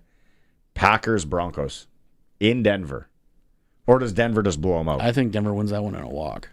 Okay, so we can take Denver because 270 to win by more than 3. Yeah. Titans San Fran. What's the Monday nighter? It's always nice to curl up with a ticket and let her all ride on a Monday night in front of the fire. Dolphins Steelers. That's a great game. Oh, I don't know what to do now. Anyway, I got 3. I'm going to have to regroup. Sports Select, like I said, you can make your picks online now. Generate the code. Go to your Lotto Spot retailer. Bingo, bango, you're good to go. Okay, we'll go to break here. It's a Sports Cage for Nelson Holmes on Friday. Streaming through our YouTube channel at sportscage.com and on 620 CKRM. The Country Music Rewind with Colin Lovequist. Hey there, we're going to take you back to the year 1992. There was a lot of different styles and eclectic tastes back in the day, and the early 90s was just one of those dominating time periods of country music. The Country Music Rewind with Colin Lovequist. Brought to you by Crawford's No Frills. Saturday afternoons at 4 and Sunday afternoons at 1 on Country's Greatest Hits, 620 CKRM. What's going on in the markets? When is the right time to invest? What should you do with your money today? When Linda had questions, she talked to Brian Golly. He's always well prepared and has answers for us. We take it as gospel, and he's led us down the right path so far. You don't have to plan your financial future alone. Call Brian Golly of Smart Investing Solutions. 306-546-2533. We would recommend Brian anytime, and we would recommend him to anybody. Proven by countless farmers, 900 Series fence sprayers set the standard for your crops, and it's available at Nick's Service in Emerald Park. Featuring 370 horsepower, 132-foot boom, 1,580-gallon tank, smart drive 4-wheel steering, and Liquid Logic recirculating boom, the 900 Series fence sprayers are backed by a 3-year, 2,000-hour Gold Star warranty. Leaders drive Fendt. To learn more about making your crops successful, visit Nick's Service today. nicksservice.com. Looking for the best gear at the best price? Extreme Hockey and Sport just raised the bar. Now, with a price match guarantee, find the same product anywhere else, show the price, and they'll match it. The gear you need, the service you trust, and the price you want. Why settle for anything less? Get the local loyalty and the price match guarantee only at Extreme Hockey. Any budget, expert fit. Your local sit and fit hockey shop. Extreme Hockey and Sport, 1425 McIntyre Street, Regina's hockey shop. Ever seen a cow in a toque or a sweater? You probably could. They're not fans of winter either. When it's freezing out, your herd still needs water. But good luck convincing them to trek half a mile through snowdrifts for a drink. That's where Keln Solar comes in. Their solar livestock watering systems let you drop a pump just about anywhere. No grid, no trenching, no drama. So let the cows stay cozy. You move the water. Keln Solar. They move water because your cows won't. Visit kelnsolar.com. The Sports Cage Clutch Performer for Nick's Service in Emerald Park. Your local Massey Ferguson Challenger, Rogator, Gleaner, and Fendt dealer. Call 781-1077. Okay, let's go around the horn here. Greg, Clutch Performer, who do you got? Obviously, Cal Dubas for his brilliant fleecing of the Oilers today. Good one. Good one. Colson's wet. I have a tough time not saying Phillip Rivers, just for everything that's gone on, even if he plays on Sunday, if he doesn't play. I think it's wild. If you missed it in hour one, you can go back and listen to podcast form or watch it later, but we interviewed Michaela Kleisinger from the University of Regina Cougars basketball team. Talk about them being good. 16-1 overall record, perfect 10-0 in Canada West. Now it gets tight. It gets tough second half of the campaign or after the Christmas break here, but I'd say her, and it's her first year as interim coach. Yeah. Just talk about it. Colson? I'm just trying to grab the video of mine, but it won't download. So paint a picture. Basically, halftime football games, you've got the marching band, right? Mm-hmm. That goes out. Oh, it's almost done downloading now. You've got the marching band that goes out. Well, North Dakota is also known for their hockey team, right? Yes. So the marching band goes on the ice for one of their hockey games, and it didn't download. And they get the tuba player on skates. Oh, no. And he's doing laps and just doing laps. There is no biff at all. But he's just showing off like he is an actual pro at it. Everyone else is just standing UND playing their music. Really? And he's just doing laps. And I was like, dang, all right. So once I get the video, I'll show you. But yeah, if he really wants to impress me, do an axle with that tuba. Cool, yeah. Triple sow cow. Let's see a jump. Come on. Where's the artistic integrity on this one? Maybe fits into Clutch Performer. Tough news. Tough news for the Moose Jaw Warriors. Lyndon Lakovic going to be out for the rest of the season. Looks like he needs surgery for an upper body injury. And it's unfortunate because he is such a good player.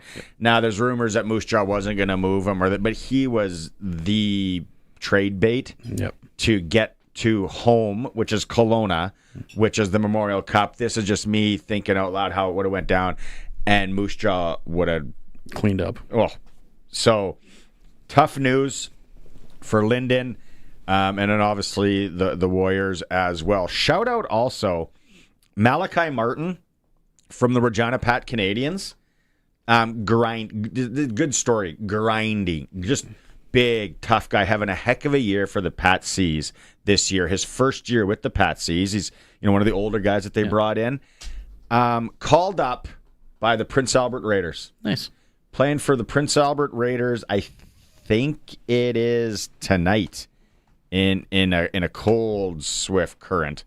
So that, just love everything about those stories when kids grind. Yeah, it's there it is. PA Raiders are called up 17-year-old Malachi Martin tonight in swift current. So good on there. And I think there was a couple other Patsies that got called up. So the text message is coming in already. I've got the video for mine now if you want to see it. All right. If you're watching the stream, I'm actually interested. Comes out like a house of fire. Is that funny?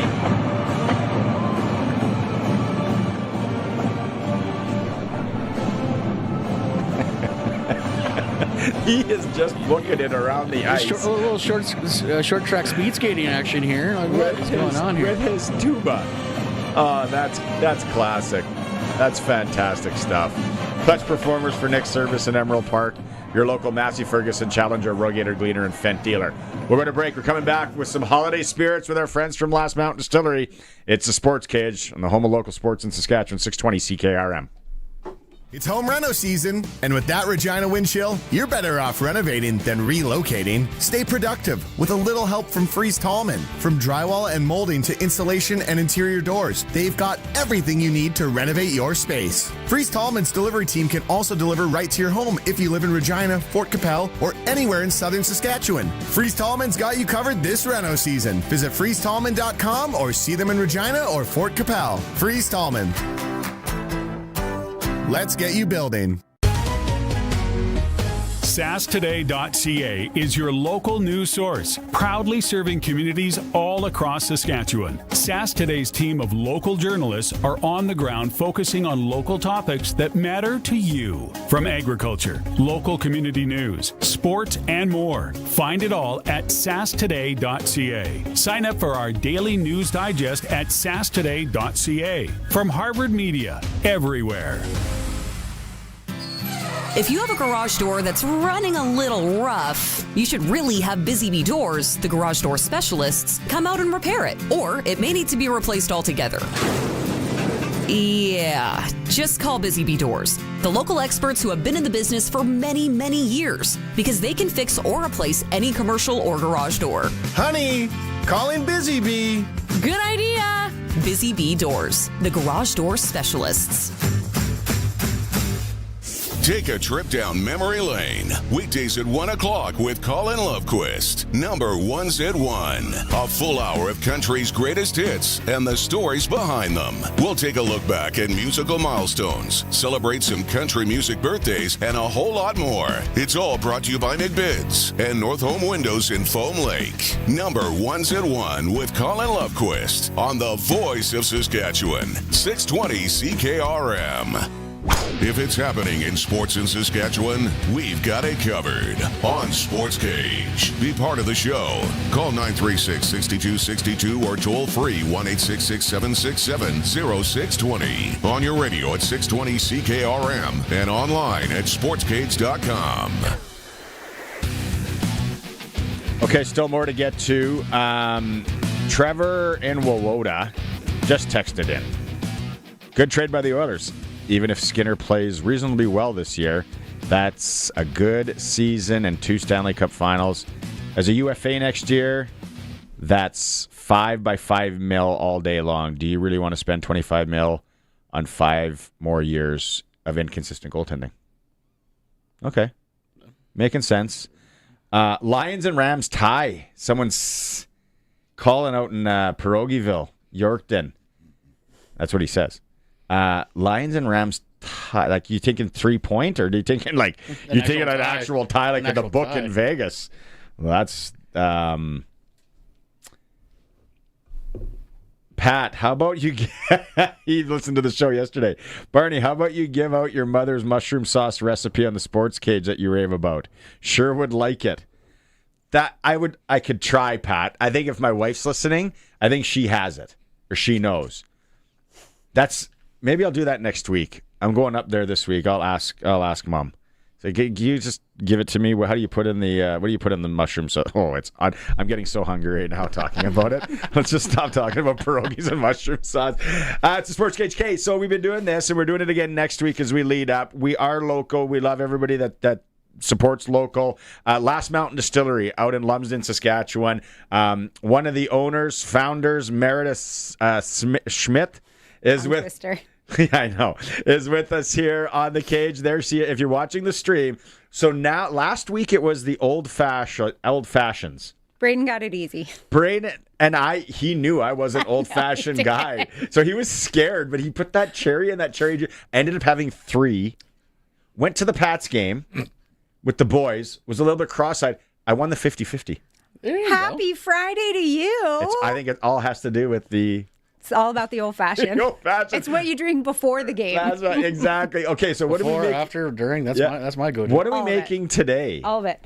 Okay, I'm going to make a chocolate hazelnut martini. Ooh. Cream martini. So not like true martini, but a cream martini. Okay. So nothing but alcohol in this. Okay, so what we do you- like to serve our alcohol straight. We have the Last Mountain chocolate hazelnut liqueur. So yeah, it's going to be chocolate hazelnut liqueur. So basically half chocolate hazelnut liqueur, Half of what? half of what I'm putting in. Oh, that's a full shot. That's a full shot. Okay, Mhm. Yep. I like it. Yep. And then half hazelnut cream liqueur. This is like for your coffees and stuff too. The cream is, yeah. Yeah, The cream is like a Bailey's kind of ish. Yeah, right? a lot of people Like, are buying this. I actually bought a bunch for clients. Yeah. It's perfect. And you can only get it at the distillery. You can get it. Yes, everything that I am serving and putting in this is only available at the distillery. So Perfect. basically everything that we sell in retail stores is more of our kind of streamlined Yeah. stuff. So our vodka, our dill pickle, and our spiced rum, a very popular one. So this is our vanilla vodka. Little extra kick to it. Jeez. So we got 3 different alcohols in here. Yeah. Okay. Yeah. And some ice in the shaker. Love it. And then I did rim the cups with some Nutella just for a little extra chocolate hazelnut. Yeah. Except this pours really poorly. So in an effort not to make a huge That's okay. mess. That's okay. Yeah. We'll just do it this way. Look at this. Is Curtis coming in? We've got 4, so Yeah, Colson won't indulge, but that if Curtis doesn't walk through that door, I might have 2, which is okay. Or Greg, you can have 2. Okay, I'm intrigued. okay. I'll hand this one Pass down them along. to Greg. The Nutella on the rimmer. cup. Yeah. Okay. So here it is. What is this called? Chocolate hazelnut martini, cream martini. It's Cheers. important. 'Cause, Cheers. Yeah. The Boja. Yeah. Queen. Not even gonna sip it. Hey, you're just gonna do the straight shot. Yeah, martini's a sipping drink, and can't take Barney to a martini bar. Apparently, As soon as I get this cup in my hand, this is the shot You're cup. like, these are the shot. Well, I didn't want to overserve anyone. Is there honestly any more? That was so good. it is very good. It Yeah. is very good. I want to sip it now. I Okay, can make you a little more. It's pretty easy to make. hazelnut cream liqueur, which I show it up on the screen again. Yeah. So that's You can buy this one. This is for coffees and everything. Yeah. Yep, and that's a rum base. And then this is kind of the money one. This is our chocolate hazelnut truffle vodka. So that's a vodka base. Yeah. So mix the 2 together, and then the vanilla vodka just like really makes it all pop. I love this. It was good. Okay. You guys need some more. I do. We're gonna go break. This, in fact, does taste like more. That's exactly what this tastes It's We're gonna rename it more. like. More. Oh, okay, so all this stuff's still available at the distillery. People need to come to the distillery to get it. Yeah. And then how about any of those advent calendars still out there? We do have a couple left. We're under 10, yeah, but there are a couple advent calendars left, yeah. And then the I think I say that, but I wasn't actually in the office today, so maybe don't quote me on and that. then Call last first. week, the pre-made old fashions. I bought a bunch of those. There's some guys out there at the hockey last week that heard it, and they're like, hey, I had to go buy it. And then Nice. the other guy was like, do they have like a Bailey's-ish thing? And I'm like, Yeah. yep. Yeah. Just bought it. Obviously, I'm the gin guy. You are the gin guy. I love the gin. Yeah. I'm looking Yep. forward. I think it's next week or something. We're trying to gin drink. Or Yeah, I think Braden Braden's said. going to make a gin fizz next week, maybe? Yeah. Yeah, this Yeah. is so. We're gonna go to break. 'Cause then Barney's going to have another one. I want some more. Meredith from Last Mountain Distillery, get out there and support them. And Christmas shopping, perfect stocking stuffers, gift exchanges. Lots of minis. We got lots of little minis for stocking stuffers. Nice. They're like every flavor. Yeah. Yeah, the gin ones are really good. They fit well in a golf bag. Yes, that too. I know that. It's a Sports Cage streaming through our YouTube channel at sportscage.com. Here in Saskatchewan, your home and your farm aren't just assets, they're your life. And Shoreline Pipestone gets that. That's why they offer coverage built for the way you live. From your family home to the land that's been in your family for generations. Whether it's homeowners insurance or specialized farm policies, their local team makes sure you're protected from the unexpected. Visit insurelinepipestone.com or call 306-224-2155. Proudly protecting Saskatchewan homes, farms, and the people who make this province strong. Since 1949, Nelson Homes has been providing you one-stop shopping for ready-to-move homes, panelized packages, and on-site builds. Nelson Homes' team of authorized dealers all over Saskatchewan would be happy to help you turn your dream home into a reality. In the Saskatoon area, call Kurt at Canadian Timber Homes. Or call 1-800-661-6534 for more information. Nelson Homes, trusted quality and service since 1949.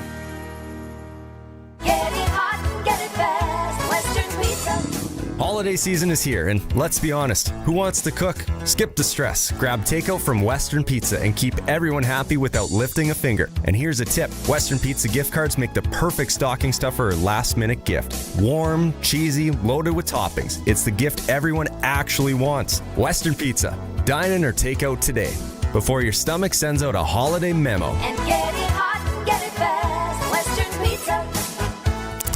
It's time for the Sports Ticker, brought to you by Extreme Hockey and Sports, Regina's locally owned one-stop hockey shop. Now with a price match guarantee. 1425 McIntyre Street. Trevor Blevins and his team, Canada West, up 2-0 final. Final now, it says. How is that? 2-0 final, a final in overtime. Hockey Canada, something wrong with your site. But Canada West was leading Canada East 1-0. It says 2-0. The game is over. They will advance. Sweden, United States tonight at the World Junior A Challenge. Oh, was that a good drink? Western Hockey League tonight. Saskatoon Blades hosting Lethbridge. Prince Albert and Malachi Martin in Swift Current take on the Broncos. Moose Jaw Warriors are at Medicine Hat Tigers. SJHL Warman plays host to Weyburn. Melville travels to Estevan. Flin Flon's in the Battleford. Great tilt there. And Humboldt's at Melfort. U18 AAA in Moose Jaw. The powerful Warriors hosting the Battleford Stars. Everything is going on at the Mandy Schwartz Memorial Tournament in Wilcox, Avonlea, and Milestone. You can find out more by visiting the website. And then National Lacrosse League tonight. Saskatchewan Rush in Ottawa to take on the Black Bears. It's for Extreme Hockey and Sport, home of the price match guarantee. And right now is their 12 days of Christmas giveaways. Any purchase from today until the 24th is entered to win gift cards, mystery minis, Yeti packages, Aloe packages. That's that new fancy gear a lot of the females are wearing out there. Custom Bauer sticks, TS hockey packages, peak packages, and more. Over $4,300 worth of giveaways. Extreme Hockey and Sport, local. They support local, and they're the home of the price match guarantee. As Meredith sticks around to make us another drink, we have some time to kill. I'm going to go to the Prairie Land Rentals text line and get through some of these. I don't know if I want to read that one. Glad I did that. Too many people bet on sports when they could put the money into their family. Roscoe says maybe it's just a couple of. But yeah, trust me, Roscoe. I'm playing with like pigeon money. It's nothing bad. We have some entries from the Schultz family. Traveling. For the festive feast bracket, Christmas pudding salad, lemon and marshmallow. I'm pulling a picture. Give me one sec. You can never go wrong with dark turkey meat. See, that's one thing I don't eat. Dark turkey meat at all? I don't eat dark chicken and dark. It was my sisters that always, when I was a young kid, they got me thinking it was gross. But then, mind you, I ate Studenettes, head cheese when I was a kid, and they never helped me that. I don't know. So that's turkey might not make the bracket. I guess turkey isn't as that big. That's pudding salad. I've seen that. Yeah. All right. Yeah. Yeah. It's for those listening and not watching. It's literally just like Jell-O and pudding with marshmallows. You throw in some orange slices so you pretend it's healthy. It's a dessert that you serve during supper. The old ambrosia salad type thing. Yeah, that might be the same thing, just different name. Ron and Deb, ask Meredith if they might consider making a blueberry or Haskap gin. Hold on, your mic's not on. Oh, okay. We got to bring you back on now. We have a Saskatchewan vodka. We've looked at doing Haskap something. We've kind of explored it. I don't know. What is that? Haskaps, they're a berry. Yeah. Okay. I used to see them at the farmer's market. They're like an orange kind of, I think they're kind of citrusy. That might make a really good gin. I don't know. We've tried, like we have a basil lime gin for like a variant of a gin. Flavored stuff sometimes is just hit or miss. Rose and Regina pierogies at Christmas. Rose, that is the number one seed. Thank you for messaging in. What's your must-have at Christmas? You get one food. Oh. Or something sweet. Prime rib. What? Can I say that? That's Terry in Montana yesterday said prime rib. You're living good if you're eating prime rib around. Dinner. No, that's been like our treat Christmas Really? Day. Like, yeah, basically like forever. How hungry am I right now? I'm going to go deep fried turkey all the time. The fact that deep fried? Oh, I flash fry a bird every year. Do you? Oh yeah. Like at Christmas? The juiciest bird. Oh yeah, of course. I'm out there with my drink in hand, doing the old kind of look like Christmas vacation though. But yeah, I kind of want to try it. Oh, it's good. Watch Juiciest bird you'll ever have. You beer butter injection in it. It's great. Kevin in Regina submitted his bid to co-host every Friday with the Last Mountain Hits. I think I know who that is. But next Friday, I'm up in Saskatoon. I got next Friday off. I'm up in Saskatoon hockey tournament. So I think you guys are coming Thursday. Thursday? Maybe it's 2 days. Thursday? Wednesday, I think it's back to Wednesday, backs Thursday. next week. Let's get after it. Yeah. So 936-6262, Prairieland Rentals text line. If it's the Skinner trade you want to talk about, if you want to drop, if you want to be like Rose and vote on pierogies, I still don't. Sausage ain't going to make it. Kubasa. Do you have sausage at Christmas? No. No? You? Mm-mm. See? No. Maybe an appetizer sometimes, like before the meal. Maybe it's me and my Depends what family. time we eat. She's turkey and ham, pierogies, mashed potatoes, gravy. Stuffing? Oh, stuffing, yeah. Big stuffing. Big stuffing guy. No, they're prime rib. What do you have with prime rib? Potatoes, kind of classic. I am salad so hungry. buns. My wife makes that coating on the outside of the prime rib and then cook. Yeah, that's boss. That's so good. Okay, so we got still more to come on the show. Stay tuned. If you want to go to the Pats game tomorrow night, it's Teddy Bear Toss night. Take it on the Kelowna Rockets. 6 p.m. puck drop. You want to stay tuned in the next few minutes here.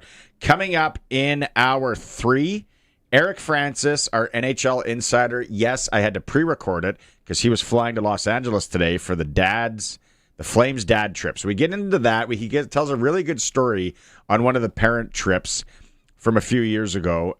We get into the trade a bit as well. So Eric Francis is coming up, and then we are going to run Farhan Lalji again in hour 2. Talk to Farhan, and still nothing has come down on the Phillip Rivers if he actually is playing in Seattle. But Farhan says he is going to the game in Seattle on Sunday.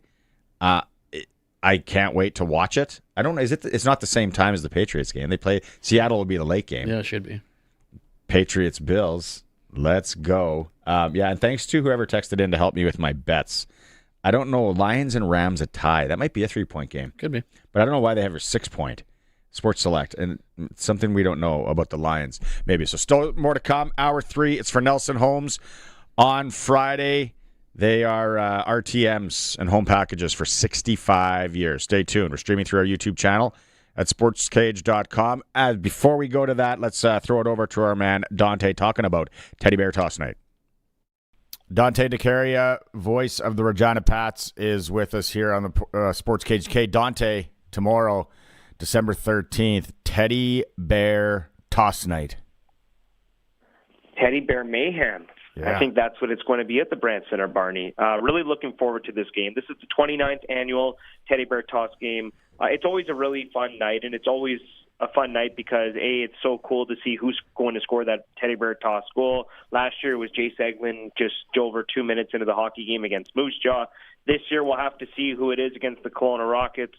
For people coming out to the Brandt Center, make sure to bring a stuffed toy. You can bring out multiple if you want. Not too big, because the big ones usually don't go and don't get donated. But it's going to a great cause, to families in need. The Salvation Army will be there picking up the bears, and we'll be dropping them off at the hospital here in town, and to various different charities, and of course some schools across the city. So really looking forward to this event, obviously ahead of the holiday season, right?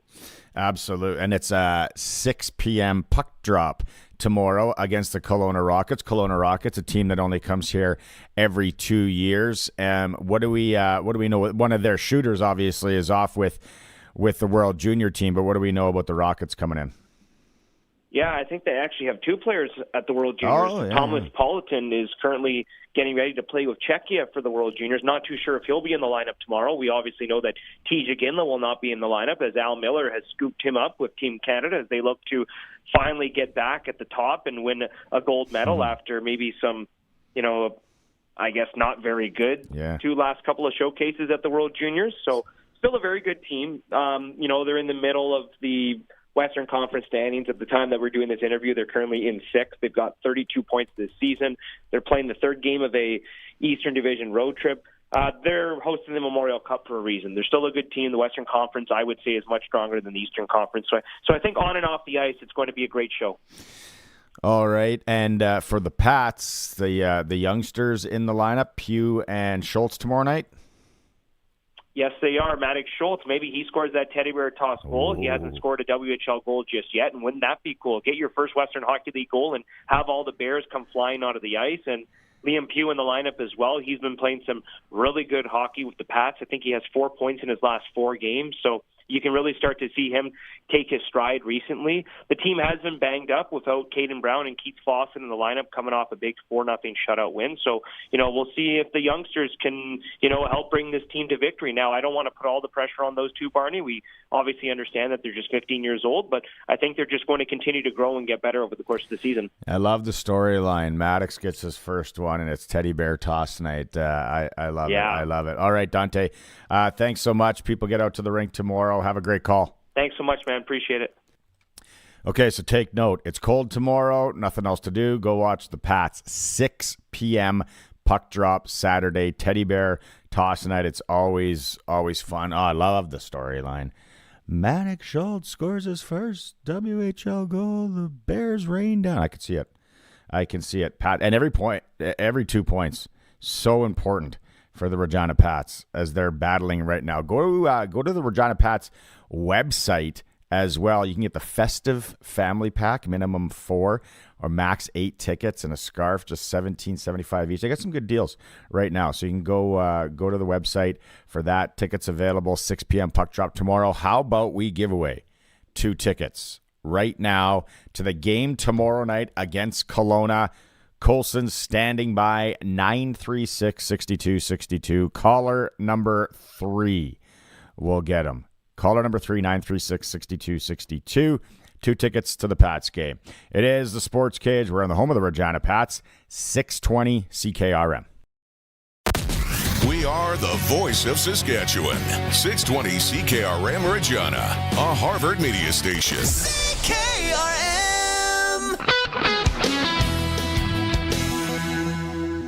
It's 5 o'clock. Good evening. I'm Corey Atkinson from the SaskToday.ca newsroom with your 620 CKRM News. For Echo Sound and for Capel, stay connected with the new cell phone from Echo Sound. Call 306-332-6711. Environment Canada is advising residents to prepare for very cold weather today and Saturday, with wind chills near -40 likely returning tonight. The cold should ease in many areas by tomorrow afternoon. The agency says extreme cold puts everyone at risk and urges people to dress in layers with wind-resistant clothing. Frostbite can develop within minutes, and pets should not be kept outdoors in such conditions. The Regina Police Service is investigating after officers found a man with a gunshot wound during an incident last night. Police were called just after 10:30 to the 800 block of Ray Street for reports of a fight. When they arrived, they found an adult man hurt from a shooting. EMS took him to hospital in serious but stable condition. Anyone with any information is asked to call police or Crime Stoppers. The 5th annual Warm-Up Heritage event brought music, prayer, and winter support to Art Park as residents gathered to help people struggling through Regina's cold. Elder Sharon Ajikute opened with a prayer, and drummers followed with songs. Volunteers from Angels for Warmth and the Heritage Community Association delivered winter clothing and placed tagged items around the park for anyone in need. Check out our video at sasktoday.ca. Mounties in northern Alberta say there are multiple injuries after a bus carrying a junior hockey team went off a highway. The RCMP say the bus went into a ditch south of Athabasca, about 2 hours north of Edmonton. 2 teens were taken to hospital in Edmonton for non-life-threatening injuries, while the other injuries are described as minor. Police say those on the bus were between 15 and 19, but declined to identify the team. Police say weather may have been a factor as the road was partially snow-covered and slippery with temperatures below minus 30 degrees. Bill Graveland, the Canadian Press. And well, spread my tiny wings and fly away. It's been a big year for legendary East Coast songbird Anne Murray. Around the time of her 80th birthday last June, her schedule remained busy. Murray says she's a homebody, but her manager convinced her to say yes at least a couple of times this year. From attending the Junos, Canada was my safe haven, my safety blanket. To a tribute at the Grand Ole Opry, to an album of long-lost songs. But her year wasn't all revelry and merriment. She fell and smacked her head outside a friend's house, recovering just days before the tribute show. Murray says she has no qualms about briefly dipping her toe back into music. As for her legacy, she says she wants to be remembered for her kindness. Aaron Sousa, the Canadian Press. That was your 620 CKRM News. Read more stories from around your community and around the province at sasktoday.ca and 620ckrm.com. Your weather is next. This holiday season, in the red corner, weighing in at jolly and unstoppable, it's Santa Claus. Santa's laying the smackdown on slow internet and bad cell coverage. Because at Echo Sound, your SaskTel authorized dealer, the deals are off the ropes. Get the latest cell phone, SaskTel MaxStream, and lightning fast internet that'll make your holidays legendary. So tag in the pros at Echo Sound, your SaskTel authorized dealer in Fort Qu'Appelle. EchoSound.ca. Brought to you by Line X Regina, Serious Protection Killer Lux, 1865 McCarra Street. Croft Electric, 27 years of trusted, reliable home, farm, and commercial service for all electrical needs. CroftElectric.com and on all socials. Frigid weather will be the rule as a large ridge of high pressure continues to spread toward southern sections of the province. That ridge will continue to move south and will migrate into the central and eastern plains in the U.S. over the course of the next 48 hours. As it does so, we'll see a weak weather maker move through and ultimately introducing a much milder air mass with rising temperatures tomorrow night into Sunday and well above normal temperatures Monday and Tuesday. Our forecast details the cold warnings in effect for tonight. It will be frigid. A few high thin clouds, localized areas of ice crystals, lows near minus 30, but the wind chill as low as minus 42. West and northwest winds at 10 to 20. It'll be mostly sunny tomorrow, still cold with a high of minus 21. West and northwest winds at 10 to 15. Clear Saturday night, temperatures rise to minus 14. South to southwest winds at 15 to 25. Partly sunny on Sunday at minus 2. With your 620 CKRM Precision Weather Forecast, I'm meteorologist Russ Murley. For 40 years, the team from Line X Regina has been protecting vehicles across Saskatchewan, and we're changing with the times. 3 generations of our family have protected your vehicles. Our business has evolved, and we're not stopping now. The next generation is here. Same family, same commitment, ready for the next generation of truck beds, rocker panels, trailers, bumpers, and running boards in all kinds of colors. Line X Regina, 1865 McCarra Street, the next generation of protective coatings. Dan at Croft Electric explains the 3 levels of electric service they typically supply to customers. Number 1, you need to do it now. There's something really bad that we need to fix. Number 2, this should get fixed soon, but it doesn't, it's not an immediate emergency. And number 3 is the nice to have, should be done eventually kind of stuff. For reliable, professional electrical work for your farm, see Croft Electric. Do it right, do it once. CroftElectric.com. Broadcasting from Century Studios in downtown Regina, Harvard Media presents The Sports Cage, where Saskatchewan comes to talk local sports. Brought to you by Nelson Homes, supplying home packages and RTMs for over 65 years. Be part of the show. Call 1-866-767-0620 or text 306-936-6262. The Sports Cage. Streaming at sportscage.com, our YouTube channel, and on the radio at 620 CKRM. Welcome back on this Friday. Greg from Piffles Podcast has been co-hosting with me. How this last hour is going to work, I do a pre-record with Eric Francis right away earlier this morning before he flew out to Los Angeles, and then we're going to play the Farhan Lalji interview where we talk a lot of CFL football, a lot of football in general. Before you go, so what was your vote for the food stuffing? I'll take stuffing. I'm a stuffing guy, yeah. But you talked about this turkey. Oh, my deep fried turkey is the best turkey. So if you only could have one? If I make the turkey, turkey. Okay, so it's got to be turkey. If I make the turkey. Turkey's your vote. And congratulations on the trade. Thank you. Your Penguins. Looking forward to next Tuesday. So am I. Oilers and Penguins. Let's talk some hockey with our NHL insider, Eric Francis. Now for Inside the NHL with Eric Francis on the Sports Cage. Inside the NHL is brought to you by Sports Select. Getting in on more of the sports action you want is as easy as playing at sportsselect.com. Simply make your picks online, generate your QR code, and lock in your bet at your local Lotto Spot retailer. Okay, a little pre-record here with Eric Francis because he's heading off to Los Angeles, or he's in the air right now, flying to Los Angeles. We'll get to that in a moment. First off, yesterday we had we're setting up a bracket, Festive Feast bracket this year for the holiday season. If there was one thing, only one, it could be a dessert, it can be a drink, it could be a food, something that you have to have Christmas Eve or Christmas Day. What is that one thing? Well, it's kind of two things. Rum and eggnog has to be together. Eggnog guy. Rum and eggnog. Oh, you know what? I'm a one-trick pony. I only drink rum, and it all started with a rum and eggnog. Someone said, try this spiced rum with eggnog, and that was 30 years ago, and it changed my liver forever. Yeah, I could never get into eggnog. So maybe this, because we might have a tiebreaker at some point. Cabbage rolls or pierogies? Oh, pierogies. Yeah, pierogies. Yeah. Okay, that's kind of the unanimous. Actually, although sour cabbage for some reason in Saskatchewan, people love sour cabbage rolls. I thought it was absolutely gross, but hey, to each their own. Okay, let's start with the big trade today. The Oilers getting rid of Skinner. They're bringing in Jari.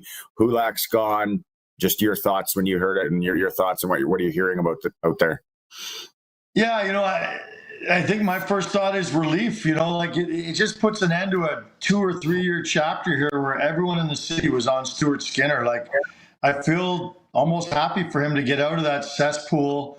Like, he's from there, so it'll be a sad day for him. And like, I think he could handle the pressure and the heat. It was part of life for him. But you know, I think everyone in the hockey world agreed that they needed to upgrade their goaltending, or else they weren't ever going to challenge for another cup.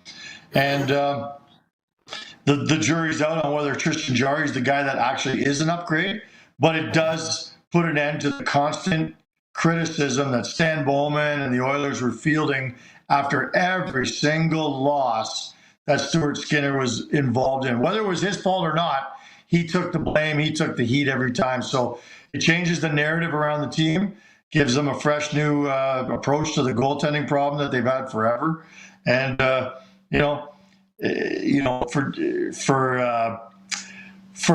especially for, it's a loss for Kulak too, right? Kulak's a kid who was really happy there too. He found a second kind of win with the Oilers. And I don't believe Stastny is an upgrade on Kulak. There's no way you could convince me of that. So they lost a little on the defenseman exchanges, but at the end of the day, they got a goalie who's probably going to be better than the one they had. I didn't know this until about 30 seconds ago. Jari's from Surrey, and he played for the Edmonton Oil Kings. So that connection is a strong one, right? I mean, he's familiar with the area. I think we've wondered about Jari for the last little while. I mean, he's been up and down tremendously as well. You wondered if you put him on a good team, what would happen? I think it was the same sort of thing with Mackenzie Blackwood. He was always on bad teams. He finally goes to a good team, and he's lighting it up now in Colorado. So, I'm sure they're thinking the exact same thing. Give him a better team in front of him, and Jari will really blossom. But, even though Jari's been up and down over the years, you look at his career numbers, they're pretty darn good. He's had a good run, so I like the move. I like the move for the Oilers. And then, Pittsburgh, because I think Skinner is an unrestricted free agent. Now I'm listening to other shows, and as I dive into things early this morning, because we are pre-recording this, but the contract, and a lot of people are thinking, well, Skinner probably doesn't finish the year, or he could get moved by Pittsburgh as well.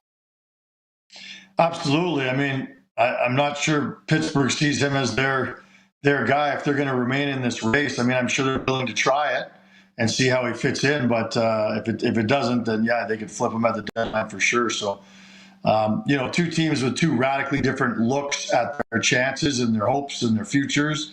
Don't be surprised if he's on the market. But I can't see them flipping Skinner to a contender because then it would just be the same narrative in that city. But maybe if he's a backup who's got Stanley Cup final experience, it's a nice backup upgrade for sure.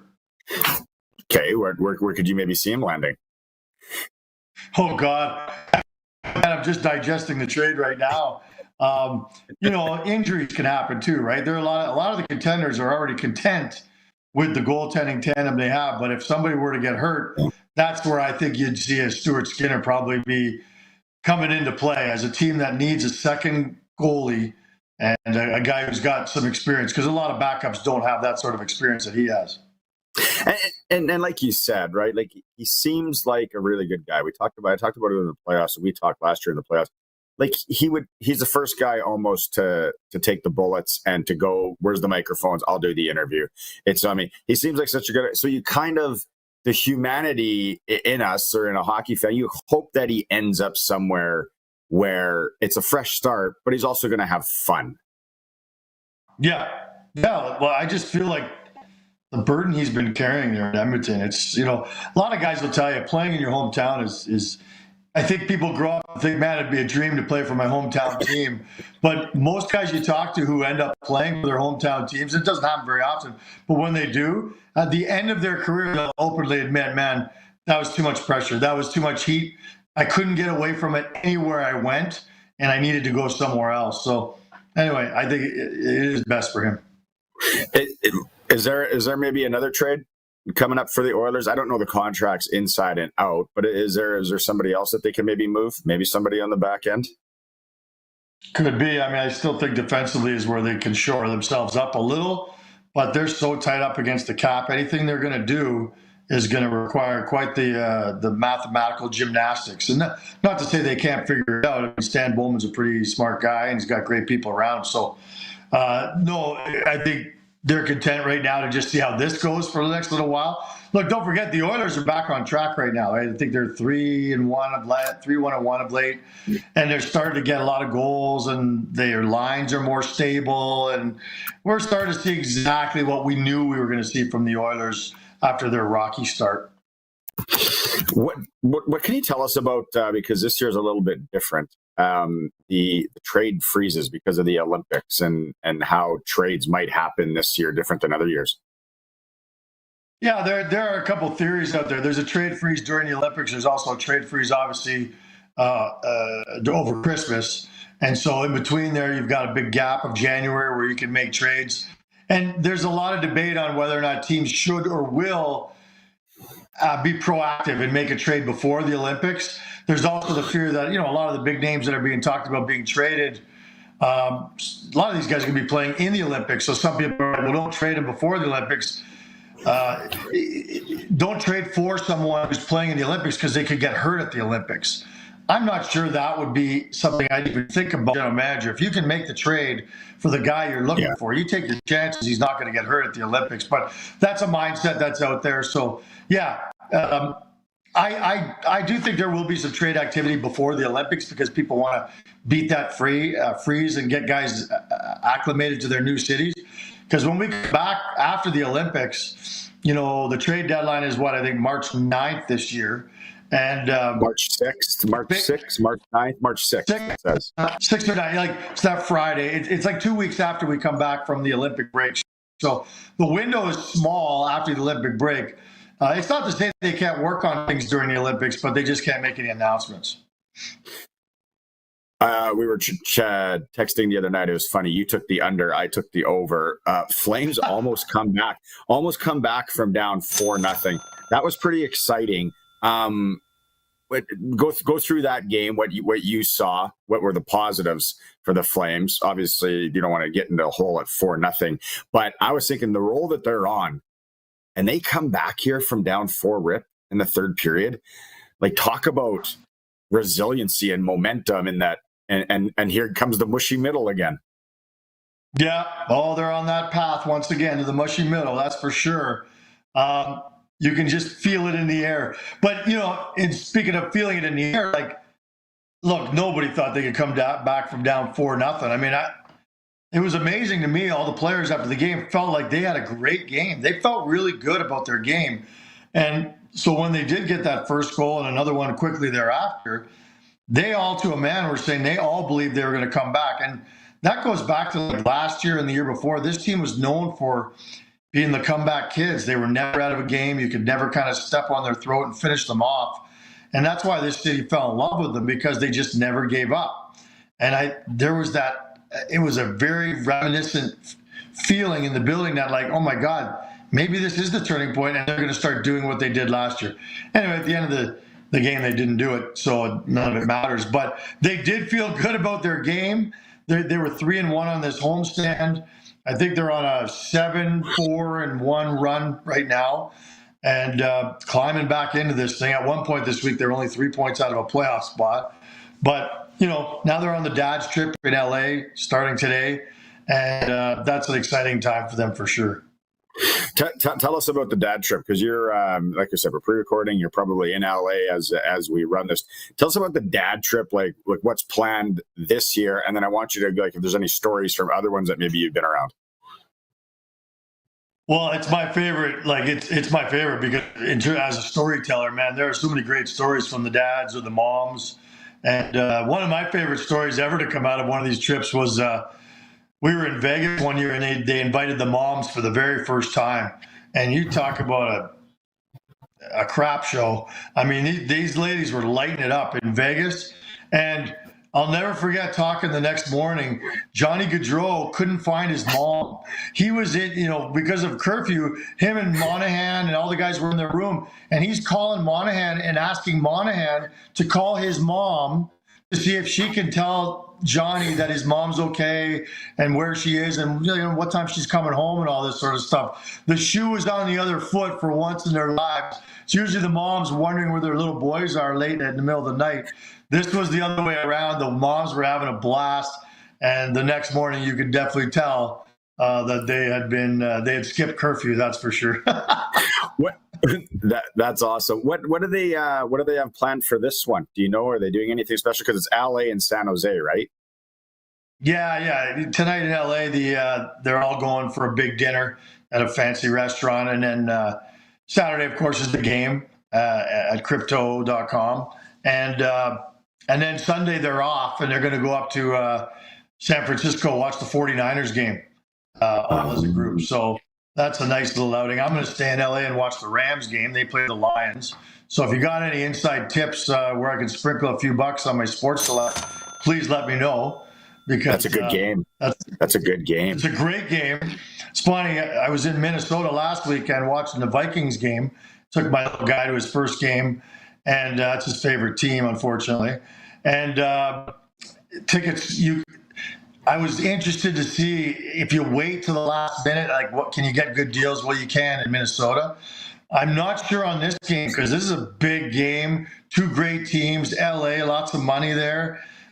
We may get shut out if I wait till the last minute, but we're going in there no matter what. Go for the media pass. Show you get the credentials going. I forgot about that. I should. On the dad's trip and mom's trip, though, where do you never see that trip? Is it Detroit and Buffalo? Is it Calgary and Edmonton when other teams come up? Where are you never seeing a parent trip? Oh my God, yeah, you're not St. Louis. It's not happening. Minnesota, that's a good one. Yeah, like I'm just thinking back to the last 4 or 5 years. It's always either been California or Vegas. And I mean, hey, it all depends on your schedule too, right? You got to find that sweet spot where you've got some days off, some things to do. But it's always in a warm weather place. Last year, it was the dad's trip, and it got canceled a day early because of the wildfires. The wildfires in LA, and they end up postponing the game until the last day of the season. So, but yeah, it's always in a warm city, which is another reason why I never missed the mom's or dad's trip. and then some of these parents, like the Europeans and stuff, they probably all don't come, but they got to come from a long ways away. Oh man, like Yegor Sharangovich, he's from Belarusia. Belarus. He's Belarusian. We'll leave it at that. Christ, his dad can't get the paperwork to ever come here. They got Kuznetsov, the defenseman. He's like, "Are you kidding me? A Russian trying to get a U.S. visa right now? Not happening." He's telling me he'd have to go through Kazakhstan, and then they'd have to go through anyway. Not happening. So there are guys, and there are other guys like Rasmus Anderson's. His father, Peter, used to play in the NHL for the Rangers, but he's coaching down in Europe now. He's not coming this year. He's too busy coaching his team. So he's bringing his father-in-law. That's either risky or, man, you get big bonus marks for bringing your father-in-law. And other guys just bring mentors. Like Sharon Govich just invited Michael Grabowski. Grabowski used to play for the Leafs, and he's Belarusian. And Grabowski said, no, he's busy. He can't do it anyway. But the point is you can invite anyone you want. And every once in a while, you'll see a story where someone just inviting someone who's just really important in their life. Could be a neighbor, someone acting almost like a big brother. A neighbor. Hey, free food, free booze. You got to invite someone, man. If you get the +1, you got to take advantage of it for sure. Someone should invite you once, although you're already on it. Take Eric. Wow. So, okay, you get to watch. You get to watch the Slovenian Anze Kopitar is kind of doing his victory lap. Like, what a career! Like, you don't even have to be a Kings fan or whatever. But you go back. And I was looking. 2006 was his first year. He played with guys like Rob Blake, Sean Burke was on that roster. Like, you go back, man, who was the Mike Camilleri was the leading scorer that year. Like, he has had such a career, and like we talk about, or people talk about, seems like he's done it the right way. Yeah, I think I like the way you put that. Like, imagine having the career with the longevity and success he's had, yet you play one of the toughest position, and also you play it harder than most people play it, because he's a 200-foot player if there ever was one in the National Hockey League. So, that's what you're referring to when you say he did it right. He's as honest a player as there is, hardworking, leader. They're going to miss him when he leaves. That's a big hole in their lineup and also in their leadership group. But yeah, like, there's nobody that I could probably ever talk to in the league who wouldn't tell you that they think the world of that guy. Because like you said, he's not dirty either. He's just hardworking, honest. You probably hate playing against him because he's so tenacious and tough at both ends, but you got to respect the way he does it. And then you guys, San Jose and obviously Celebrini. What are you curious to watch there? What's kind of going to be your storyline there? Yeah, he's such a focal point, right? We're getting right down to it here. What do we got? 2 weeks? 2.5 weeks until we get the Team Canada named, and you don't start a conversation about who should be on Team Canada without starting with Celebrini, and then Bedard's probably a close second. And I'm still in the camp, and I'd be interested to see where you're at. But it's funny, everybody in the country seems to have an opinion. Like, I think Celebrini's on the team because he is more of a 200-foot player, and he brings some youthful exuberance, dynamic skill. He showed some great chemistry last year at the World Championships with Sidney Crosby. Like, he put in his time with Team Canada there. There are a lot of different reasons why I think Celebrini is making this team, and I don't think Bedard is, because I don't think he's the 200-foot player, and I think he's a little too one-dimensional for this team, and it's a little late. This push that he's made is admirable, but you'd have to push somebody out who really earned it at the Four Nations. So you tell me where you sit on those two guys. As it goes on and as it gets closer, and I kind of watch them play more Bedard I'm watching than Celebrini. I think there's a way they both make it. They both play as we go. I could be way off. Wow. I don't know.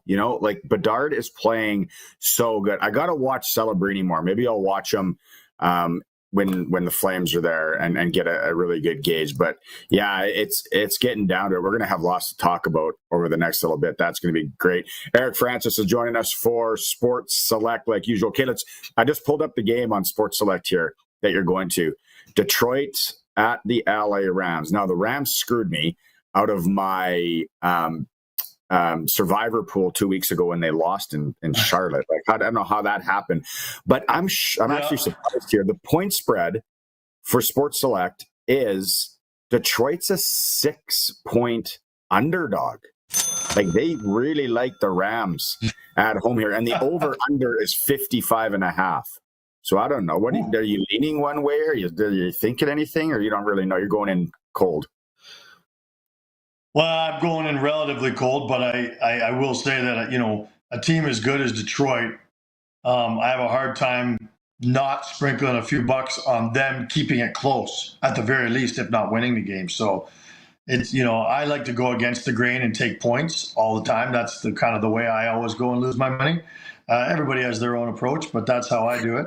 And that's where my money will be. It'll be on Detroit to keep it close. Do I think they can win? No, but I think they can keep it a tight game.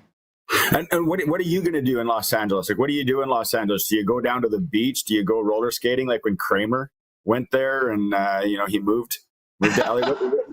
What do you do? There'll be no tarps. It's warm there, but there'll be no tarps off. I can promise you that. This body is not ready for Laguna Beach just yet. But I probably will head down to Laguna Beach. We're thinking about going down to Rodeo Drive tonight for dinner. We don't belong there. I don't know why we're going there, but I think we're going to go and just experience it and see if we can run into Jason Bateman or someone. Of all the people, that's who you pick. That's my pull. I know. I listen to his podcast. That's why. I don't know why. But what's funny? LA is like, a lot of people will tell you that's like their dream city. If you could live somewhere in North America, you'd pick LA. And a lot of people around the world think that California would be the number one destination. And I love going there. Don't get me wrong. But there's really not a lot to do in LA. Like, you tell me what a tourist attraction would be there. Like, as opposed to New York, where I could give you 15 tourist attractions you'd want to go to. LA, I'm like, well, I always stay at the JW right across from the Grammy Museum. The Grammy Museum? Who cares? Like, there's not a lot there, to be honest. The focal point to me is always that arena and all the incredible things that happen there. But I don't know any other concerts that are happening there while I'm there. I'm actually just looking that up right now. I'm going on to Polestar. There's so many venues. Oh, where do you even start? I used to go to the Viper Room. That's kind of famous. Who died there? A famous actor OD'd there, and it made the place famous. And it was a good spot, but I'm a little old for that now. And plus, I heard the Viper Room closed down anyway, so I'm dated. But the last time we were there, we had dinner with Kelly Rudy. He took us to a place on Rodeo Drive because that was his old haunt, right? And we went to this fancy restaurant. We sat on the patio, and Joe Torre was sitting next to us. I thought that was a very strange person to run into in California, Joe Torre of all people, but that's who we saw.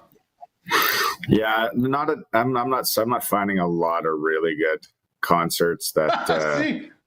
Evanescence, rock band. Evanescence is playing Saturday night. Lizzie McAlpine Andy Bell, Mike Stern Quintet, a Jazz. So not a lot. I don't know. You'll find go to Rodeo Drive. Be Jersey guy. Like, wear a jersey. Just look totally out of place when you do it. Oh my God. Yeah. Okay. Well, no, I will go to a beach, but I will be fully clothed the whole time. Case for Sports Select. Got to be 18 plus to play. Play responsibly. Cash in hand now with the QR codes. It's our NHL insider, Eric Francis. Travel safe. We'll talk to you next week, bud. Cheers, buddy. Good luck with your hangover. Get it hot and get it fast. Western Pizza. You hear those jingle bells? That means the holiday season is on its way, so it's time to start planning your work or family holiday parties. Leave the cooking to Western Pizza and enjoy all your Western Pizza favorites this holiday season. Call your local Western Pizza about catering or hosting your holiday get-together today. Western Pizza gift cards, saving holiday gift exchanges since 1976. And get it hot and get it fast. Western Pizza. Since 1949, Nelson Homes has been providing you one-stop shopping for ready-to-move homes, panelized packages, and on-site builds. Nelson Homes' team of authorized dealers all over Saskatchewan would be happy to help you turn your dream home into a reality. In the Saskatoon area, call Kurt at Canadian Timber Homes or call 1-800-661-6534 for more information.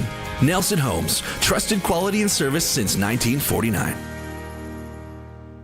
Getting in on more of the sports action you want is as easy as playing at sportsselect.com. Simply make your picks online, generate your QR code, and lock in your bet at your local Lotto Spot retailer. Then sit back, watch the game, grip your chair, and high-five anyone nearby. Every bet is 100% legal with the chance of winning cash in hand. When you're ready to play, bet on the original. Must be 18 plus to play. Play responsibly. It's time for the Sports Ticker, brought to you by Steelcraft Doors Regina, made in Western Canada for Western Canadians. Canada West won over Canada East at the World Junior A Challenge today, so they move on to the finals against either Sweden or the United States. And in around the area, hockey tonight, Swift Currents welcoming Prince Albert in the dub. The Blades play host to Lethbridge Moose Jaws in Medicine Hat. In the U18 AAA League, Moose Jaw welcomes the Battlefords. SJ, Weyburn's and Warman. Melville travels to Estevan. Battleford's hosting Flin Flon. And Humboldt is at the Melfort Mustangs.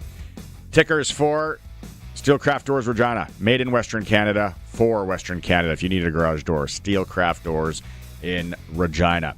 We will get back and chat with Farhan Lalji after the break. Good interview, talking lots of football. It is a Sports Cage, streaming through our YouTube channel at sportscage.com. And the puck's dropped on your financial future. Are you skating toward retirement? Don't get caught offside when it comes to your work pension, farm succession, or changing family needs. Chad Reach, Senior Wealth Advisor, and the team at GP Financial Services and Aviso Wealth are your local independent advisors helping Saskatchewan families plan for retirement and beyond. 306-584-2755, gpfinancial.ca. Mutual funds and other securities are offered through Aviso Wealth, a division of Aviso Financial Inc. Out on the prairies, the Cattle have started their own hockey league. Problem is, between periods, they still need water, and no one's skating to the penalty box for a drink in -20 weather. That's where Kelm Solar comes in. With solar livestock watering systems, you can drop a pump just about anywhere.